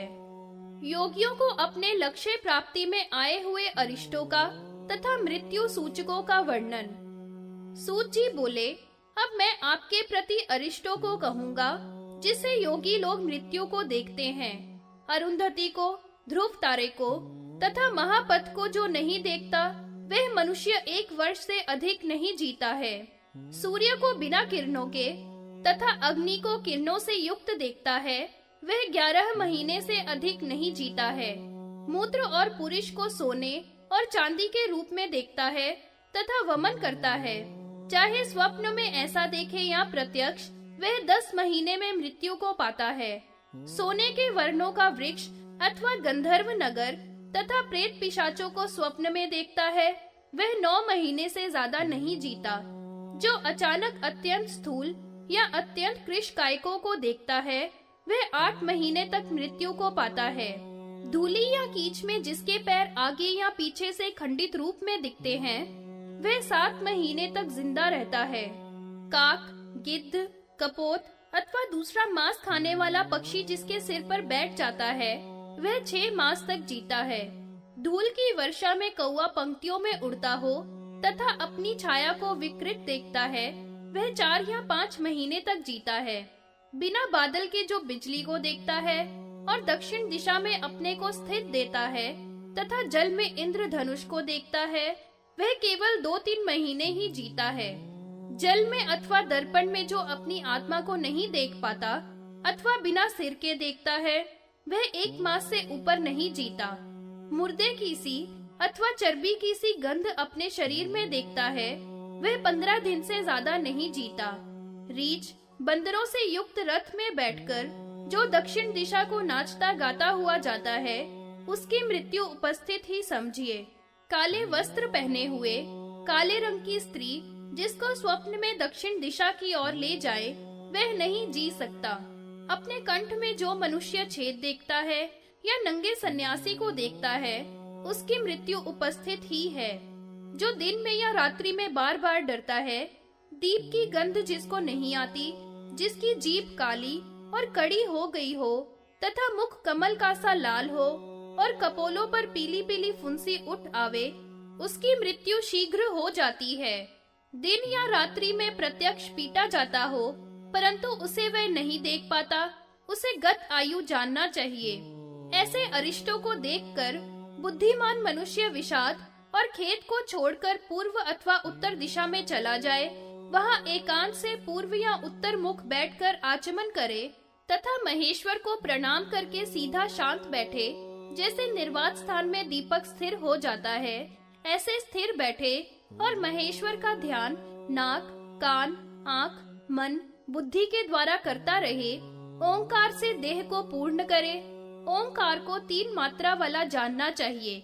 व्यंजन इसमें ईश्वर है। पहली मात्रा विद्युति, दूसरी तामसी तथा तीसरी निर्गुणा जाननी चाहिए। प्रणव धनुष आत्मा बाण ब्रह्म लक्ष्य कहा गया है। सावधान होकर के सर्वत्र लक्ष्य का भेदन करना चाहिए। ओम में 3 मात्राएं, 3 लोक, 3 वेद अथवा 3 अग्नि, विष्णु के 3 डग हैं। अकार, उकार और मकार सहित ओमकार 3 मात्रा वाला कहा है। अकार भूलोक, उकार भुवलोक, व्यंजन सहित मकार स्वर लोक कहा है। ओमकार त्रिलोकमय है, उसका सर त्रिविष्टिपमय है। इसकी प्रथम मात्रा हस्व, दूसरी दीर्घ तथा तीसरी प्लुत कही है। प्रति माह सैकड़ों अश्वमेघ यज्ञ करे, उससे जो फल प्राप्त होगा वह प्रणव की मात्रा के ज्ञानी को प्राप्त हो जाता है। इस प्रकार योग से युक्त पवित्र जितेंद्रिय आत्मा को प्राप्त करता है। इसलिए पाशुपत योग के द्वारा बुद्धिमान को आत्मा का चिंतन करना चाहिए। जो आत्मा को जानते हैं वह सब प्रकार से पवित्र हैं। योग के ज्ञान से ब्राह्मण, ऋग, यजु, साम और उपनिषदों को स्वयं जान जाता है। सर्व देवमय होकर योनि क्रम को त्याग कर शाश्वत पद को प्राप्त हो जाता है। जैसे वृक्ष से पका हुआ फल वायु के वेग से गिरा दिया जाता है, वैसे ही रुद्र को नमस्कार करने से सब पाप नष्ट हो जाते हैं। रुद्र को नमस्कार सर्व कर्मों के फल को निश्चय ही देता है। अन्य देवों का नमस्कार इतना फल नहीं देता, अतः रुद्र को नमस्कार करनी चाहिए। ध्यान में परायण योगी जो अपने शरीर को त्यागता है वह 3 कुलों का उद्धार करता हुआ शिव सायुज्य को प्राप्त होता है। अरिष्ट को देखकर तथा मृत्यु को उपस्थित देखकर वाराणसी में अविमुक्तेश्वर पर जाकर जो नर शरीर को त्यागता है वह संसार से मुक्त है। हे ब्राह्मणों, जो श्री पर्वत पर अपने शरीर को छोड़ता है वह शिव सायुज्य को पाता है। इसमें विचार करने की आवश्यकता नहीं। अविमुक्तेश्वर जीवों को मुक्ति देने वाला परम क्षेत्र है। बुद्धिमानों को उसका सदा सेवन करना चाहिए। मुक्ति के समय तो विशेष रूप से सेवन करें। अंधक राक्षस के गणपति बनाने की कथा। ऋषि बोले, हे सूत जी, मंदराचल पर अंधक दैत्य किस प्रकार दमन किया गया तथा शिव ने किस प्रकार अपना गणपति बनाया, सो हमसे कहो। सूत जी बोले, हे ऋषियों, अंधक पर कृपा और बल प्रदान संक्षेप से कहता हूँ। हिरण्याक्ष का पुत्र पूर्व में अंधक नाम से प्रसिद्ध था।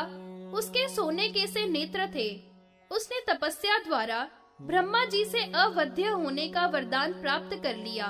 त्रिलोकी को जीतकर भोगने लगा। इंद्र आदि देवताओं को पीड़ा देने लगा। देवताओं को अनेक प्रकार से ताड़ना देने लगा, जिससे वे डरकर मंदराचल में आकर रहने लगे। फिर इंद्र आदि सब सिद्ध और ऋषियों के साथ महेश शिव जी के पास आकर बोले, हे महाराज, अंधक के शस्त्रों से छिन्न भिन्न हुए हम बड़े दुखी हैं। ऐसा सब वृत्तांत सुनकर भगवान शंकर अपने गणों के साथ अंधकासुर के पास आए। उस समय इंद्र, ब्रह्मा, विष्णु, सब सुरेश्वर, देवेश्वर तथा मुनीश्वर भगवान शिव की जय हो ऐसे वचन बोलने लगे। अंधक अपने बाणों से सब देवताओं को छिन्न भिन्न करने लगा। यह देखकर भगवान शिव ने उसे अपने शूल से भेद कर ऊपर को टांग लिया। भगवान के दर्शन से पाप रूपी कवच उसका दूर हो गया। यह देख ब्रह्मा जी शंकर को प्रणाम कर बड़े जोर से नाद करने लगे। देवता भी प्रसन्न होकर जोर से शब्द करके प्रशंसा करने लगे और पुष्पों की वर्षा भगवान पर करने लगे। तीनों लोकों में आनंद और हर्ष होने लगा। शूल से जिसके पाप दग्ध हो गए हैं वह दैत्य सात्विक भाव से विचार करने लगा, जन्मांतर में भी देव देव शंकर ने मुझे दग्ध किया था और शंकर की आराधना मैंने की थी। प्राणांत समय में जो शंकर का स्मरण करता है वह शिव सायुज्य को प्राप्त होता है। बहुत स्मरण करने वाले की तो बात ही क्या है। ब्रह्मा, विष्णु, इंद्र आदि सभी देवता इनकी शरण में रहते हैं, अतः शिव की शरण में ही मुझे जाना चाहिए। ऐसा विचार करके वह अंधक शिव जी की गणों सहित स्तुति करने लगा। शिव जी उसकी स्तुति से प्रसन्न हो हिरण्याक्ष के पुत्र जो सूर्य के मध्य में शूल पर टंगा है उससे बोले, वरदान मांग, मैं तेरे से प्रसन्न हूँ। शिव की ऐसी वाणी सुनकर वह दैत्य हर्ष से गदगद हो महेश्वर से बोला, हे देव देवेश, भक्तों के दुख दूर करने वाले शंकर, मुझसे प्रसन्न होइए और भक्ति रूप वरदान मुझे दीजिए। ऐसे अंधक के वचन सुनकर भगवान ने दुर्लभ और शुद्ध बुद्धि दी तथा शूल से उतारकर उसे गणपति पद पर अधिष्ठित किया। तब तो गणपति पद पर उसको अधिष्ठित जानकर सभी देवताओं ने उसे प्रणाम किया। हिरण्याक्ष के द्वारा डूबी हुई पृथ्वी पर वाराह भगवान के द्वारा उद्धार। ऋषियों ने पूछा, हे सूत जी, इस अंधक का पिता हिरण्याक्ष बड़ा ही दारुण था। उसको विष्णु ने कैसे मारा और विष्णु ने वाराह रूप कैसे धारण किया तथा उनका सींग शिव जी का भूषण कैसे हुआ? सो हे सूत जी, यह सब कथा हमसे कहिए। सूत जी बोले, हे ऋषियों, हिरण्यकशिपु का भाई और अंधक का पिता हिरण्याक्ष बड़ा ही दारुण था। वह काल के समान था।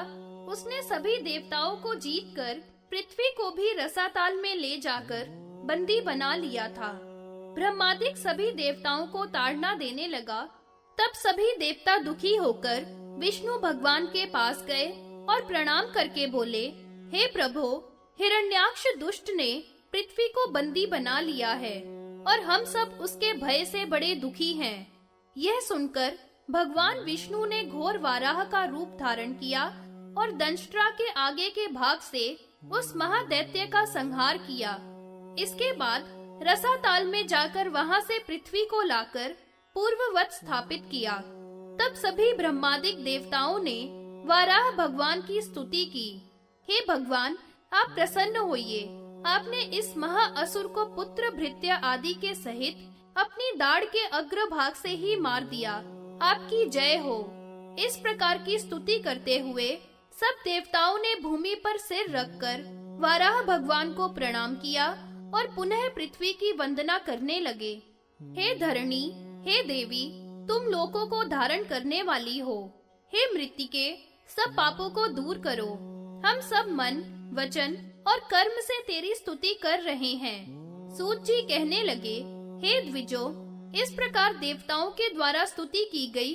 पृथ्वी प्रसन्न होकर उनसे बोली, वराह भगवान की दाढ़ के द्वारा दुखी हुई मृत्तिका को जो मस्तक पर धारण करेगा, वह सब पापों से छूट जाएगा। वह आयुष्यमान, बलवान, धनवान और पुत्र पौत्रों से युक्त इस लोक में सुख भोगकर परलोक में देवों के साथ क्रीड़ा करेगा। इसके बाद वाराह भगवान क्षीर सागर को चले गए।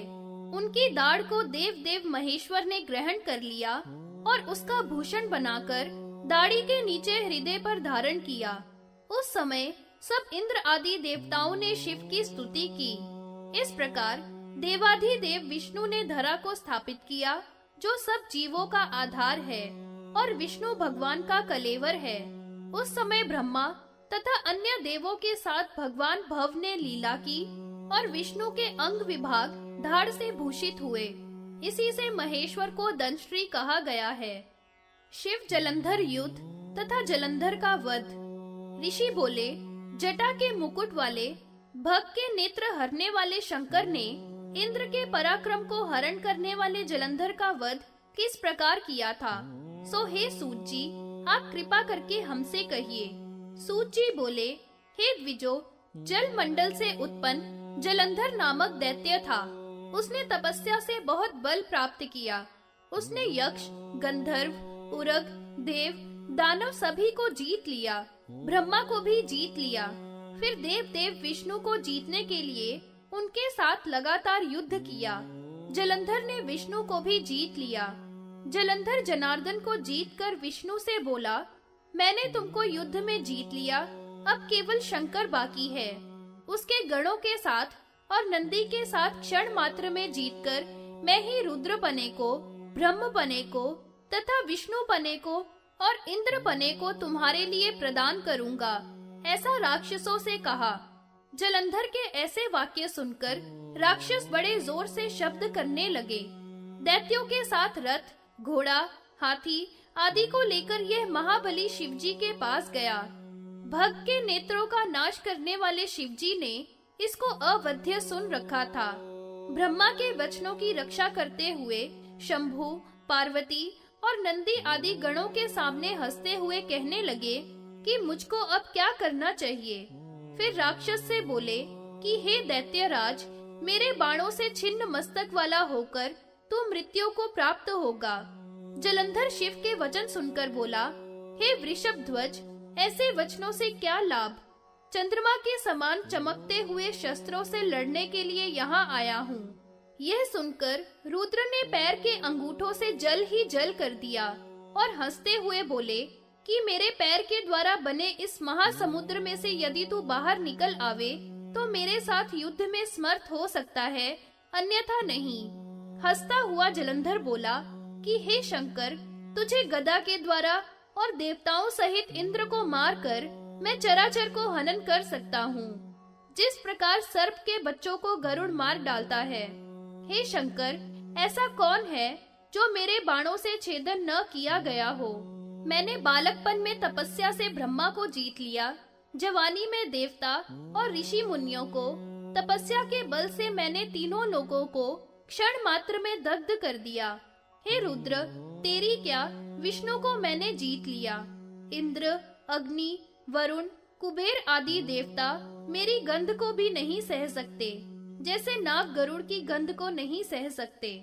पृथ्वी और आकाश में मेरी सब जगह बुझाएं फैली हुई हैं। उनकी खुजली मिटाने के लिए मंदराचल आदि पर्वतों को मींड डाला, गंगा को भी रोक दिया, ऐरावत गज को भी समुद्र के जल में फेंक दिया, ब्रह्मा का मुख भी उल्टा कर दिया, रथ सहित इंद्र को भी 100 योजन दूर फेंक दिया, गरुड़ को नागपाश में बांध दिया, उर्वशी आदि अप्सराओं को भी कारागर में बंद कर दिया। जैसे तैसे इंद्र ने प्रार्थना करके और शरण में आकर एक शची को मेरे से प्राप्त कर लिया है। सो हे रुद्र, तू मुझे नहीं जानता। ऐसा कहने पर महादेव ने नेत्र की अग्नि द्वारा उसका रथ भस्म कर दिया और दृष्टि मात्र से अन्य राक्षसों के घोड़े, रथ आदि को दग्ध कर दिया। वह दैत्य चलायमान नहीं हुआ और मरे हुए बांधवों का सोच भी नहीं किया। सुदर्शन चक्र से रुद्र को मारने को तैयार हुआ। सुदर्शन चक्र को चलाने के लिए जैसे ही उसने अपने कंधे पर रखा, तैसे ही सिर से लेकर पैरों तक 2 भागों में कटकर पृथ्वी पर गिर गया, जैसे वज्र से कटा हुआ पर्वत गिर गया हो। उसके रक्त से संपूर्ण जगत व्याप्त हो गया और रुद्र के नियोग से उसका मांस भी रक्त हो गया। वही रक्त महारौरव नर्क को प्राप्त हो रक्त का कुंड बन गया। जलंधर को मरा देखकर सभी देव, किन्नर, यक्ष आदि हर्ष से गर्जना करने लगे। हे देव, अच्छा हुआ आदि कहने लगे। इस जलंधर वध को जो कोई पढ़े, सुने या सुनावे, वह शिवजी के गाणपत्य रूप को प्राप्त होता है। विष्णु भगवान द्वारा शिवजी के सहस्त्र नामों से स्तुति करना। ऋषियों ने पूछा, हे सूत जी, देव देव महेश्वर से विष्णु भगवान ने सुदर्शन चक्र किस प्रकार प्राप्त किया, सो हमारे प्रति वर्णन कीजिए। सूत जी बोले, हे मुनियों, एक बार देवता और असुरों में घोर संग्राम हुआ। देवता असुरों के अनेकानेक शस्त्र अस्त्रों से पीड़ित हुए भागकर विष्णु भगवान के पास आए। प्रणाम करने पर भयभीत हुए देवों को देखकर हरि ने पूछा, हे देवताओं, क्या आपत्ति है जिससे संताप युक्त दौड़कर आए हो?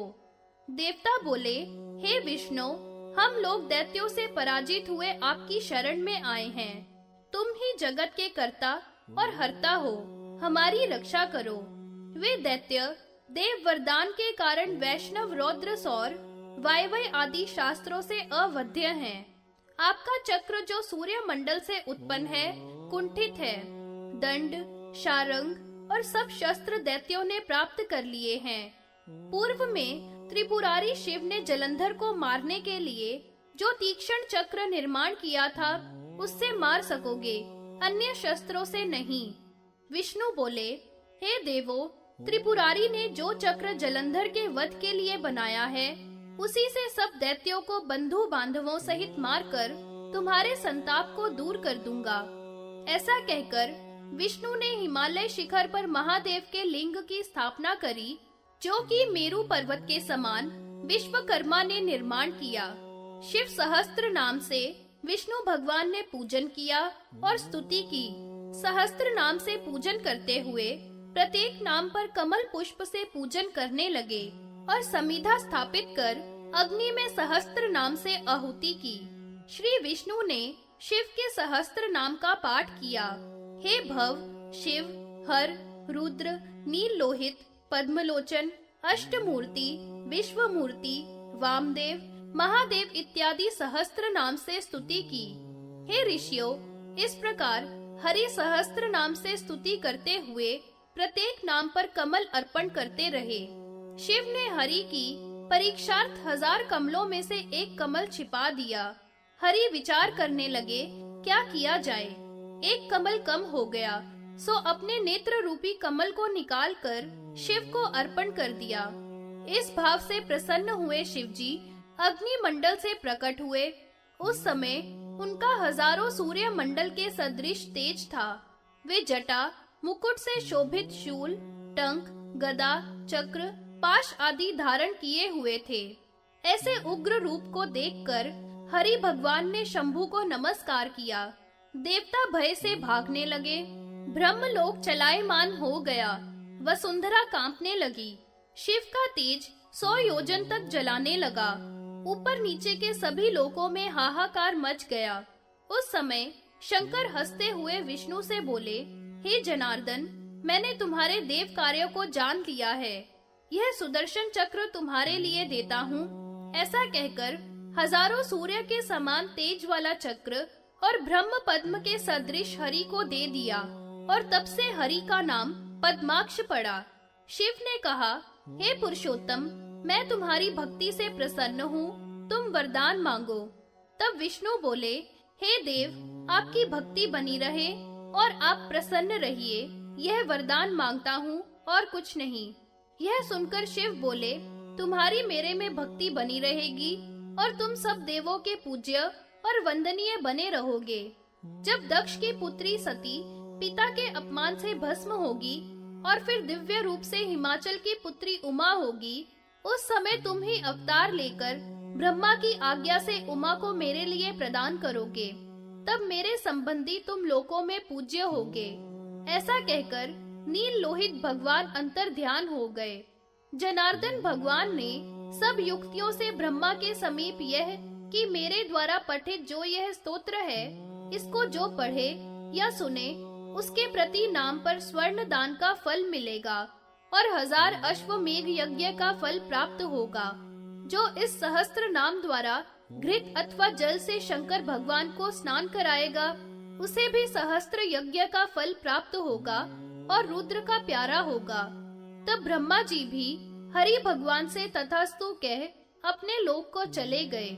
सूत जी कहते हैं कि हे द्विजो, जो इस सहस्त्र नाम से शिव की पूजा करेगा या इसका जप करेगा, वह परम गति को प्राप्त होगा। देवताओं के द्वारा शंकर भगवान की स्तुति। ऋषियों ने कहा, हे सूत जी, गजानन गणेश की उत्पत्ति कैसे हुई और उनका प्रभाव कैसा है, सो हमसे कहिए।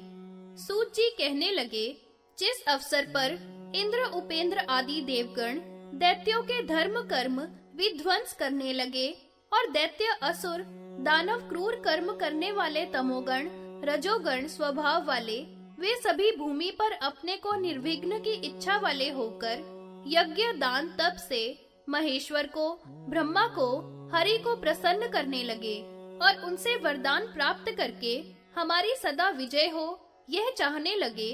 उस समय दैत्यों के विघ्न के लिए और देवताओं के अविघ्न के लिए, नारियों को पुत्र प्राप्ति के लिए, नरों को कर्म सिद्धि के लिए शंकर भगवान ने गणेश जी की रचना की। ऐसा देखकर देवता परस्पर शिव की स्तुति करने लगे। देवता बोले, हे सबके आत्म स्वरूप, हे अनघ, आपको नमस्कार है। हे विरंच रूप, देव कार्य सिद्ध करने वाले प्रभो, आपको नमस्कार है। हे काल रूप, अग्नि रूप, रुद्र रूप, आपको नमस्कार है। हे कालकंठ, अंबिका के पति, स्वर्ण के रूप वाले, हे शूलधारी, हे कपाल, दंड, पाश, खंग, ढाल, अंकुश धारण करने वाले, 5 मुख वाले, सर्पों का हार पहनने वाले, पंचाक्षर स्वरूप आपको नमस्कार है। क आदि 5 अक्षर और च आदि 5 अक्षर जिनके हाथ हैं, ट आदि 5 अक्षर और त आदि 5 अक्षर जिनके पैर है, प आदि 5 अक्षर जिनके लिंग हैं, सूर्य, सोम, अग्नि जिनके नेत्र हैं, ऐसे आपको नमस्कार है। ऋक, यजु, सामवेद रूप आप हो, आप ही ओमकार स्वरूप हो, आपको नमस्कार है। ओमकार में 3 रूपों से आप ही स्थित हो, अर्थात पीत रूप, शुक्ल रूप और रक्त रूप से ऐसे हे शिव आपको नमस्कार है। ब्रह्म रूप, विष्णु रूप और कुमार रूप आपको नमस्कार है। आप सूक्ष्म स्थूल रूप से स्थित हो, सर्व संकल्पों से रहित हो, आदि मध्य अंत से हीन हो, ऐसे आपको नमस्कार है। यम, अग्नि, वायु, रुद्र, जल, सोम, इंद्र आदि देवों और निश्चरों द्वारा आप निशी दिन पूजत हो, ऐसे हे प्रभु आपको नमस्कार हो। आप महेश्वर हो, धीर हो, साक्षात शिव हो, आपके लिए नमस्कार है आदि आदि। सूत जी कहते हैं कि हे ब्राह्मणों, इंद्र, अग्नि, वरुण आदि देवों द्वारा किया गया यह स्तोत्र है, जो भक्ति और श्रद्धा से इसे पढ़ेगा या सुनावेगा वह परम गति को पाएगा। विघ्न विनायक गणेश जी की उत्पत्ति का वर्णन। सूत जी कहने लगे, इस प्रकार स्तुति करके देवता शिव जी के सामने उपस्थित हुए तो शंकर भगवान ने उनकी ओर देखा। आनंद पूर्ण आंसुओं से देवों ने फिर प्रणाम किया। शिव ने कहा कि हे देवों, तुम्हारा कल्याण हो। देवता बोले, दैत्यों से हमारा कभी विघ्न न रहे, ऐसी प्रार्थना है। देवों का अपकार करने वाले दैत्यों से हमें कभी भी विघ्न प्राप्त न होवे, यही हम वरदान मांगते हैं। फिर पिनाकी शिव ने गणेश्वर का शरीर धारण किया। गणेश्वरों ने और देवताओं ने संसार के दुख दूर करने वाले गज के से मुख वाले त्रिशूल धारण करने वाले गजानन को देखा। उस समय सिद्ध मुनीश्वर देवता आकाश से फूलों की वर्षा करने लगे तथा गणेश को और महेश को प्रणाम किया। फिर मूर्तमान सुंदर बालक गज के से मुख वाला महेश्वर और अंबिका को प्रणाम करने लगा और शिव ने उससे सुंदर हाथों से उसका आलिंगन किया और उसकी मूर्धा में चुंबन किया और कहा, हे पुत्र, तेरा अवतार दैत्यों के नाश के लिए तथा ब्रह्मवादी द्विजों के उपकार के लिए है। दक्षिणाहीन जो यज्ञ करे उसके यज्ञ में तू विघ्न कर। अध्यापन, अध्ययन, व्याख्यान रूपी कर्मों को जो अन्याय से करते हैं उनके प्राणों को हरण कर। जो स्त्री अथवा पुरुष अपने वर्ण से गिरा है और अपने धर्म का पालन नहीं करता उसके प्राणों का हरण कर। हे विनायक, जो स्त्री या पुरुष तुम्हारा नित्य पूजन करते हैं उनके लिए संपत्ति प्रदान कर। हे गणेश, भक्तों की सदा रक्षा कर, जवान और वृद्धों की भी रक्षा कर। तीनों लोकों में तू ही सर्व पूज्य और वंदनीय होगा।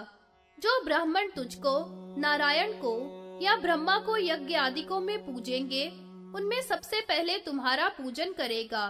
जो तुम्हारा पूजन करके श्रौत, स्मार्त या लौकिक कर्म करेगा उसका कल्याण और तुम्हारा अर्चन न करने वाले का अकल्याण होगा। ब्राह्मण, क्षत्रिय, वैश्य, शूद्र सर्व सिद्धि के लिए अनेक प्रकार के भोजनों का भोग लगाकर तुम्हारा पूजन करेंगे। गंध, पुष्प, धूप आदि से तुम्हारा पूजन न करने वाले को, चाहे वह देव हो, मनुष्य हो, उसको कोई भी फल नहीं मिलेगा। ब्रह्मा, विष्णु, शिव तथा अन्य देवताओं का पूजन करने वाला पुरुष प्रथम में तुम्हारा पूजन करके विघ्न बाधाओं से रहित रहेगा। तब से लेकर जगत में गणेश जी का सब पूजन करते हैं। वे दैत्यों के यज्ञों का ध्वंस करते हैं। इस प्रकार से स्कंद के बड़े भाई गणेश की उत्पत्ति तुम्हारे सामने वर्णन की। जो इस प्रसंग को पढ़ेगा, सुनेगा और सुनावेगा वही सुखी होगा, इसमें कोई संशय नहीं है। इसका सुनने वाला या प्राप्त करने वाला परम गति को पाता है तथा गणेश्वर के साथ रुद्रलोक में आनंद प्राप्त करता है। शिव तांडव वर्णन। ऋषि बोले, हे सूत जी, स्कंद के बड़े भ्राता गणेश की उत्पत्ति हमने सुनी। अब शिव के तांडव नृत्य का आरंभ कैसे हुआ सो कहिए। सूत जी बोले, दारुक नाम वाला एक असुर हुआ। जिसने तपस्या के द्वारा वरदान प्राप्त किया था, वह उसके प्रभाव से देवों और ब्राह्मणों को प्रलय की अग्नि के समान दुख देने लगा। दारुक के द्वारा पीड़ित हुए देवता ब्रह्मा, ईशान, कुमार, यम, इंद्र, विष्णु आदि की शरण में पहुँचे और कहा कि हे महाराज, यह दैत्य स्त्री के द्वारा वध करने योग्य है। तब ब्रह्मादिक सभी स्त्री बनकर उससे लड़ने गए, परंतु उन सबको उस दैत्य ने ताड़ित करके भगा दिया। देवता पुनः ब्रह्मा जी के पास गए और स्तुति करने लगे। ब्रह्मा जी तब देवेश शिव जी के पास पहुँचे और प्रणाम करके बोले, हे भगवन, स्त्री के द्वारा यह असुर वध होगा, ऐसे इस दारुक से रक्षा कीजिए। यह सुनकर शिव जी हंसते हुए गिरिजा पार्वती से बोले, हे कल्याणी, जगत के हित के लिए और स्त्री के द्वारा वध योग्य इस दारुक को मारने के लिए तुमसे प्रार्थना करता हूँ। ऐसा सुनकर देवी पार्वती एक अंश से महेश्वर के शरीर में प्रवेश कर गई। इस भेद को इंद्र आदि देवताओं और ब्रह्मा ने नहीं समझा। देवी को शिव के पास पूर्ववत बैठी देखा, क्योंकि वे सब देवी की माया से मोहित हो गए। पार्वती ने शिव के शरीर में प्रवेश करके उनके कंठ में स्थित विष से अपना शरीर धारण किया, जो काले वर्ण वाला हुआ। शिव ने तब हृदय में उनको ऐसा जानकर अपने तीसरे नेत्र से उन्हें बाहर उत्पन्न किया। उस समय दैत्यों के नाश के लिए और भवानी और भोलेश्वर की तुष्टि के लिए विष से काले कंठ वाली उस काली के दारुण रूप को देखकर डर के मारे देवता व सिद्ध लोग भागने लगे।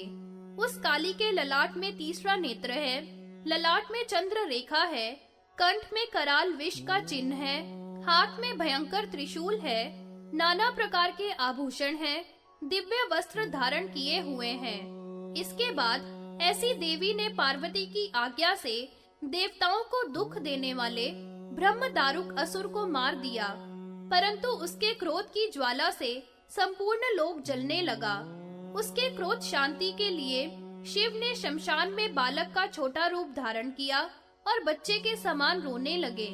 भगवान की माया से मोहित हुई वह देवी उस बालक को उठाकर पुचकार कर अपने स्तनों से दूध पिलाने लगी। शिव रूपी बालक ने दूध के साथ ही उसके क्रोध का भी पान कर लिया। उसके उस क्रोध से 8 मूर्ति हुई, जो क्षेत्रपाल कहलाई।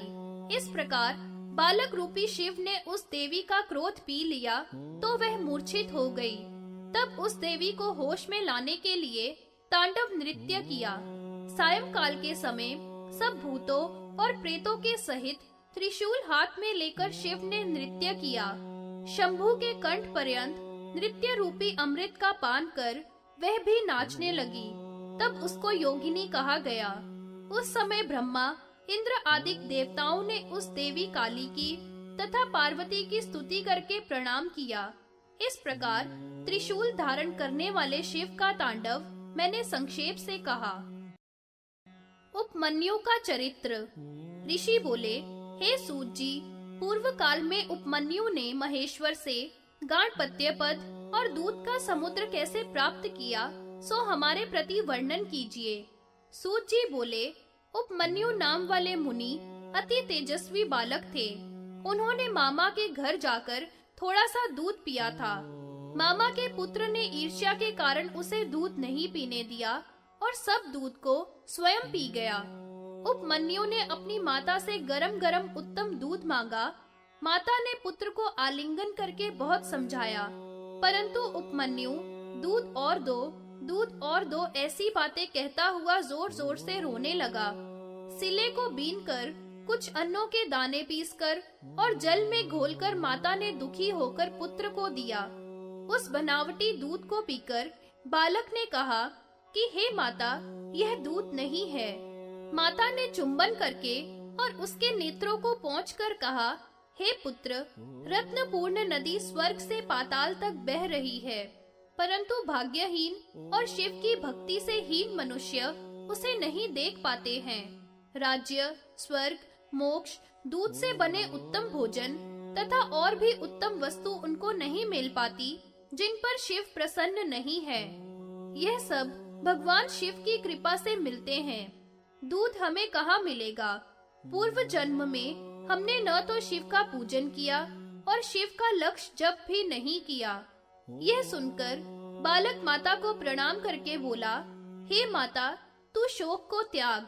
हे माता, यदि महादेव कहीं पर है तो चिरकाल में अथवा शीघ्र ही दूध का समुद्र उनको प्रसन्न करके प्राप्त करूंगा। इस प्रकार माता को प्रणाम करके बालक उपमन्यु तपस्या को चल दिया और माता ने उसे आशीर्वाद दिया। वह हिमालय पर जाकर तपस्या करने लगा और केवल वायु पीकर रहने लगा। उसकी तपस्या से जगत जलने लगा। देवता सभी घबराकर विष्णु भगवान के पास पहुँचे। विष्णु भगवान सब कारण जानकर देवताओं को साथ लेकर महेश्वर के पास पहुँचे और हाथ जोड़कर प्रणाम करके उनसे बोले, हे भगवान, यह उपमन्यु नामक बालक दूध के लिए तपस्या द्वारा जगत को जलाए डाल रहा है, इसको रोकिए। ऐसा सुनकर पिनाकी महेश्वर इंद्र का रूप धारण करके उसके आश्रम में गए।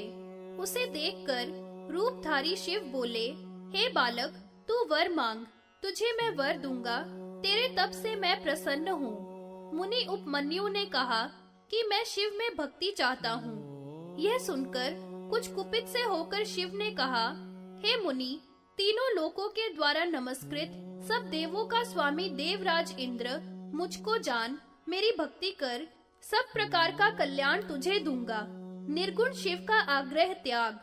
कानों को विदीर्ण करने वाले ऐसे उस इंद्र के वचन सुनकर ब्राह्मण उपमन्यु बोला कि तुम कोई अधम दैत्य हो और मेरा धर्म बिगाड़ने आए हो, जो शिव की निंदा कर रहे हो। मेरा अनुमान है कि पूर्व जन्म का मेरा कोई पाप था, जो शिव की निंदा आज सुनी। शिव की निंदा सुनकर तुरंत देह का त्याग कर देना चाहिए अथवा निंदक का वध कर देना चाहिए। ऐसा करने वाला शिव के लोक को पाता है। पहले माता ने ठीक ही कहा था कि पूर्व में हमने शिव की पूजा नहीं की थी। शिव की निंदा करने वाले की जीभ को जो काट देता है, वह अपने 21 कुलों का उद्धार करके शिव लोक को जाता है।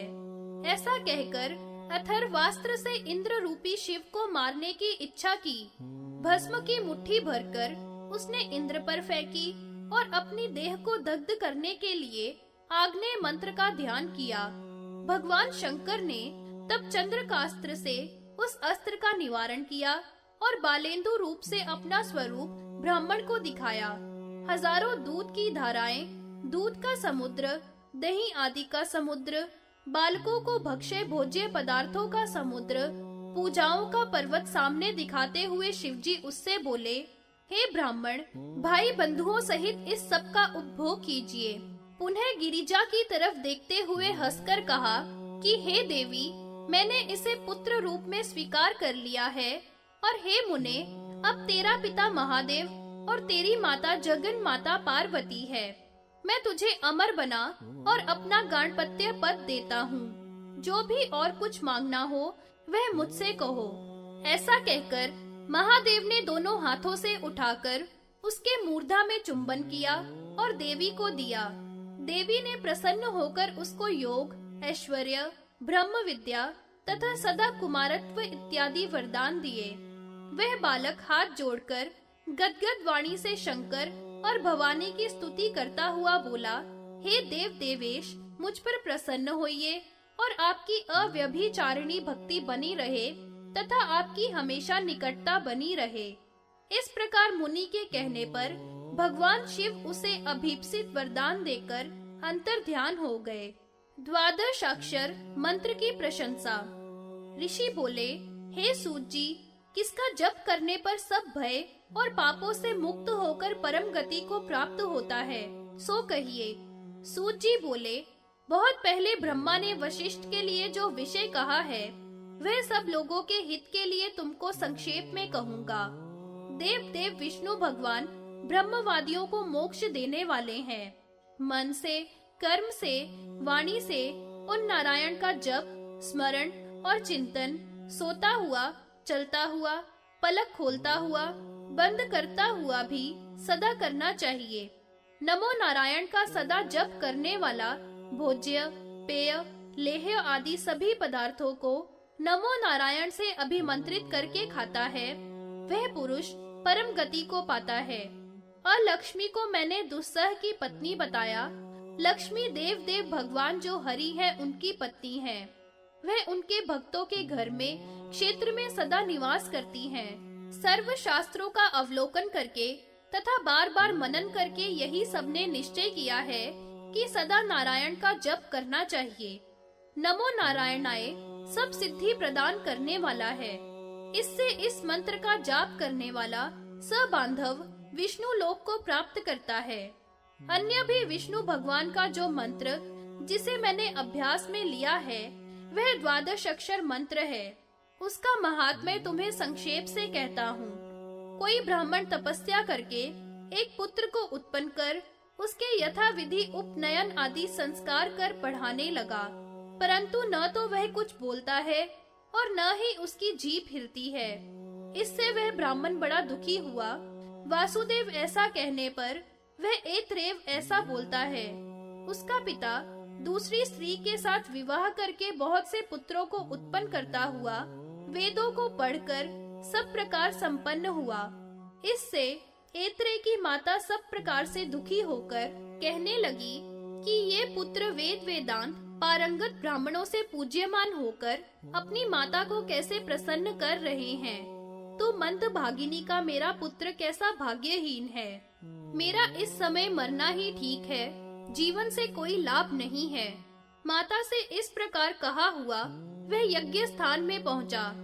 ऐतरेय के वहां आने पर ब्राह्मणों के मुख से मंत्र ही नहीं निकलते थे। ब्राह्मण उसे देखकर बड़े मोहित हुए। ऐतरेय के द्वारा वासुदेव ऐसा कहने पर ब्राह्मणों के मुख से वाणी निकलने लगी। ब्राह्मण उसे प्रणाम करके पूजा करने लगे और धन आदि से उसका संस्कार करके यज्ञ को पूरा किया। उसने सभा में 6 अंगों सहित वेदों को कहा। ब्राह्मण बड़े प्रसन्न हुए और उसकी स्तुति करने लगे। आकाश में स्थित सिद्ध लोग उसके ऊपर फूल बरसाने लगे। इस प्रकार उस ऐतरेय बालक ने यज्ञ से लौटकर अपनी माता का पूजन किया और विष्णु लोक को प्राप्त किया।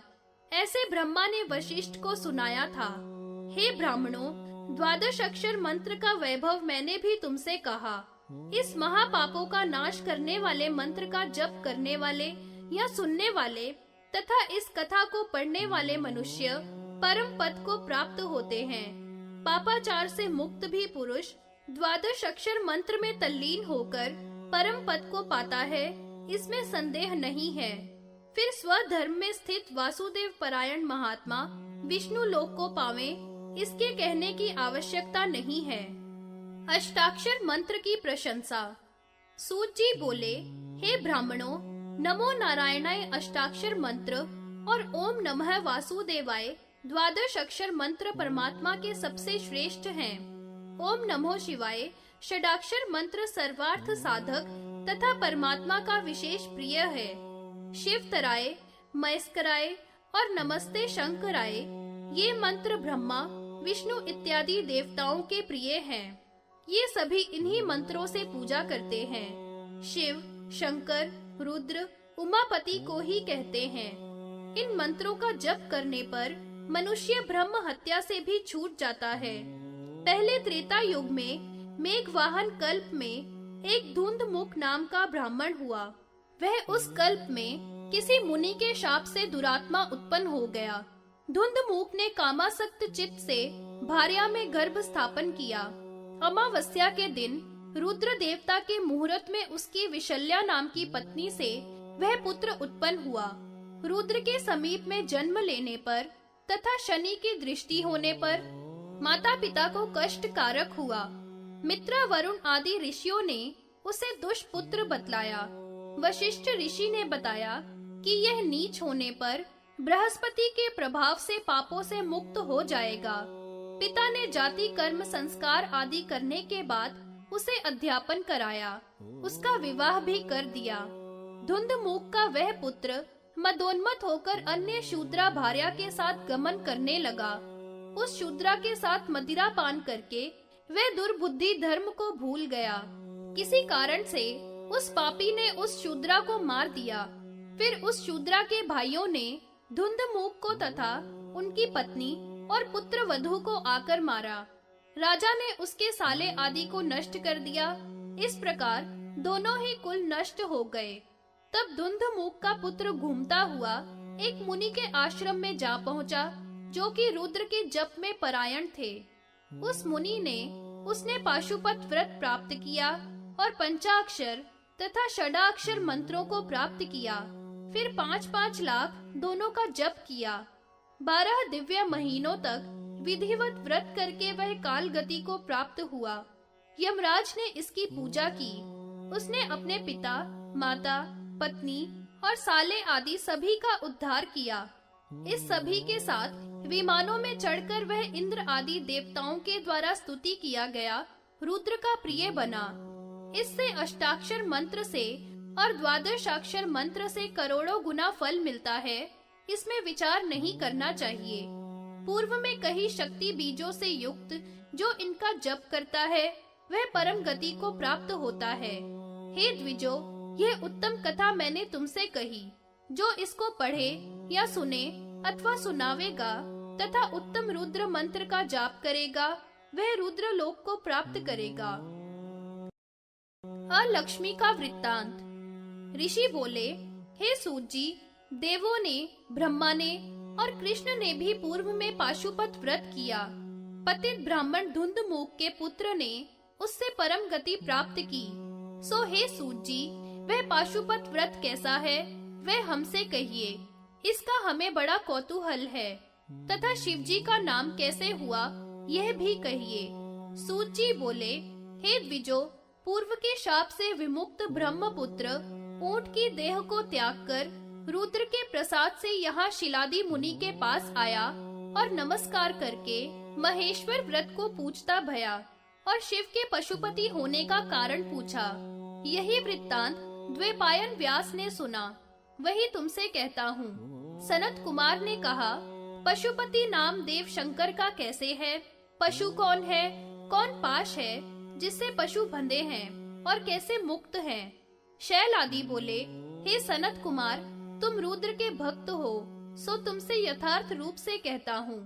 ब्रह्मा से लेकर संपूर्ण जीव तृण तक पशु हैं, क्योंकि वे संसार के वशीभूत हैं तथा उनका पति होने से रुद्र को पशुपति कहते हैं। आदि अंत सहित भगवान विष्णु उन्हें माया के पाश से पशुवत सबको बांध लेता है।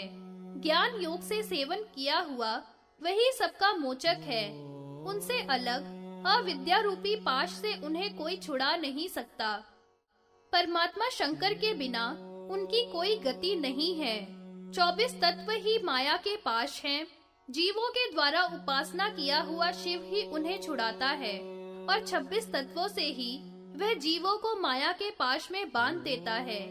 वह पाश इस प्रकार है: 10 इंद्रियां तथा 4 अंतःकरण, 5 भूत, 5 तन मात्रा। इन 24 तत्वों के पाशों से प्रभु सबको बांध कर रखता है। दृढ़ भक्ति योग से पशु परमेश्वर की उपासना करे तो वह उन्हें शीघ्र ही उससे छुड़ा देता है। भजन को ही भक्ति कहते हैं। वह मन, वाणी, कार्य से 3 प्रकार का है। भक्ति पाप छेदन में बड़ी चतुर है। भगवान के रूप का चिंतन करना मानस भजन है। जप वाचिक भजन या भक्ति है। प्राणायाम आदि को कायिक भजन कहते हैं। धर्म अधर्ममय पाशों के जीव इसमें बंधे हुए हैं। उन्हें परमेश्वर ही छुड़ाने वाला है। 5 कलेशमय पाशों से शंकर भगवान अज्ञानी जीवों को बांधे हैं। 5 कलेश अविद्या, अस्मिता, राग, द्वेष और अभिनिवेश नाम के हैं। इन सबके भी अनेकों भेद कहे हैं। परमात्मा शंकर की जो शरण में प्राप्त हुए हैं उनके लिए पाप पुण्य कर्मों का कोई संबंध नहीं है। भगवान परमेश्वर चेतना चेत सब में व्याप्त प्रपंच से अलग हैं। उनका वाचक प्रणव है। शिव, रुद्र आदि शब्दों में भी प्रणव सबसे श्रेष्ठ है। प्रणव से जप करने पर सब सिद्धि स्वयं प्राप्त होती है। वह देह में स्थित शंभु, अति सूक्ष्म इंद्रियों का नायक, अति पवित्र अंतःकरण में विराजमान रहता है। इसको देखो, अन्यत्र वाग जाल में क्यों भटकते हो। इसी प्रकार मुनियों के निमित्त शिवजी ने पाशुपत विधान का वर्णन किया है। उमापति की महिमा का वर्णन। सनत कुमार बोले, हे नंदिकेश्वर, उमापति भगवान की महिमा का वर्णन कीजिए। शैल आदि बोले, हे सनत कुमार, संक्षेप में महेश्वर की महिमा का वर्णन मैं तुमसे करता हूँ, सो सुनो। महेश्वर को न तो प्रकृति का बंधन है, न अहंकार का बंधन है, और न श्रोत्र, नेत्र, जिह्वा, वाणी, पात आदि का ही बंधन है। वह सबसे ही रहित और मुक्त है। भूत तन्मात्रा के बंधन से रहित, नित्य शुद्ध, बुद्ध तथा नित्य मुक्त है, ऐसा मुनीश्वर कहते हैं। इस परमेश्वर की आज्ञा से ही प्रकृति बुद्धि को जनती है, बुद्धि अहंकार को जनती है, तन्मात्रा महाभूतों को जनती है। शिव की आज्ञा से पंचभूत ब्रह्मादिक से लेकर तृण पर्यंत सभी जीवों को जनते हैं। इस परमेश्वर की महिमा का कोई विस्तार नहीं। संसार के सुख दुख इनकी आज्ञा से ही आया जाया करते हैं। अतः लोभ, मोह तथा सुख दुख परमेश्वर को नहीं व्यापता। इनकी महिमा का गुणगान वेद तथा शास्त्र करते चले आए हैं। आप ही जल, थल, नभ को क्रिया रूप में परिणीत करने वाले हैं। परमेश्वर ही प्रकृति के सृष्टा हैं। प्रकृति के जितने भी अवयव हैं, परमेश्वर की शक्ति के अनुसार हैं। शिव की आज्ञा से कान शब्दों को सुनते हैं, वाणी शब्दों को बोलती है। शरीर के सभी अवयव शिव की आज्ञा से आदान और व्यापार करते हैं। उनकी आज्ञा से वायु बहती है।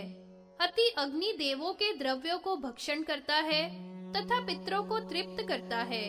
शिव की आज्ञा से चराचर सब प्राणी अपने अपने कार्य में प्रवृत्त होते हैं। उनकी आज्ञा से पीड़ा तथा मरे हुए जीवों को नरक की यातना प्राप्त होती है। वही असुरों का और अधार्मिक पुरुषों का नाश करता है। उन्हीं की आज्ञा से वरुण जल से लोगों को प्रसन्न करता है तथा उन्हीं की आज्ञा से जल में सबको डुबो देता है। आदित्य, अश्विनी कुमार, वरुण आदि सब शिव की आज्ञा में ही रहते हैं। ग्रह, समुद्र, नक्षत्र, तारा, यज्ञ, वेद, ऋषियों के गण सब शिव के शासन में रहते हैं।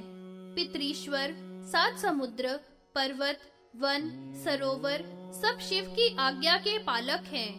कल्प, काष्ठ, निमेष, मुहूर्त, दिन, रात, ऋतु, पक्ष, मास आदि सभी इन्हीं भगवान शिव की आज्ञा में ठहरे हुए हैं। 14 लोकों में प्रजा परमेश्वर की आज्ञा में ही स्थित है।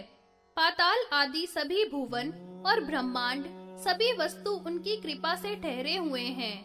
वर्तमान सब ब्रह्मांड, बीता हुआ ब्रह्मांड तथा आने वाले ब्रह्मांड अपने आवरणों सहित सभी शिव की आज्ञा में रहते हैं। अतः उन परमेश्वर की महिमा अपार है।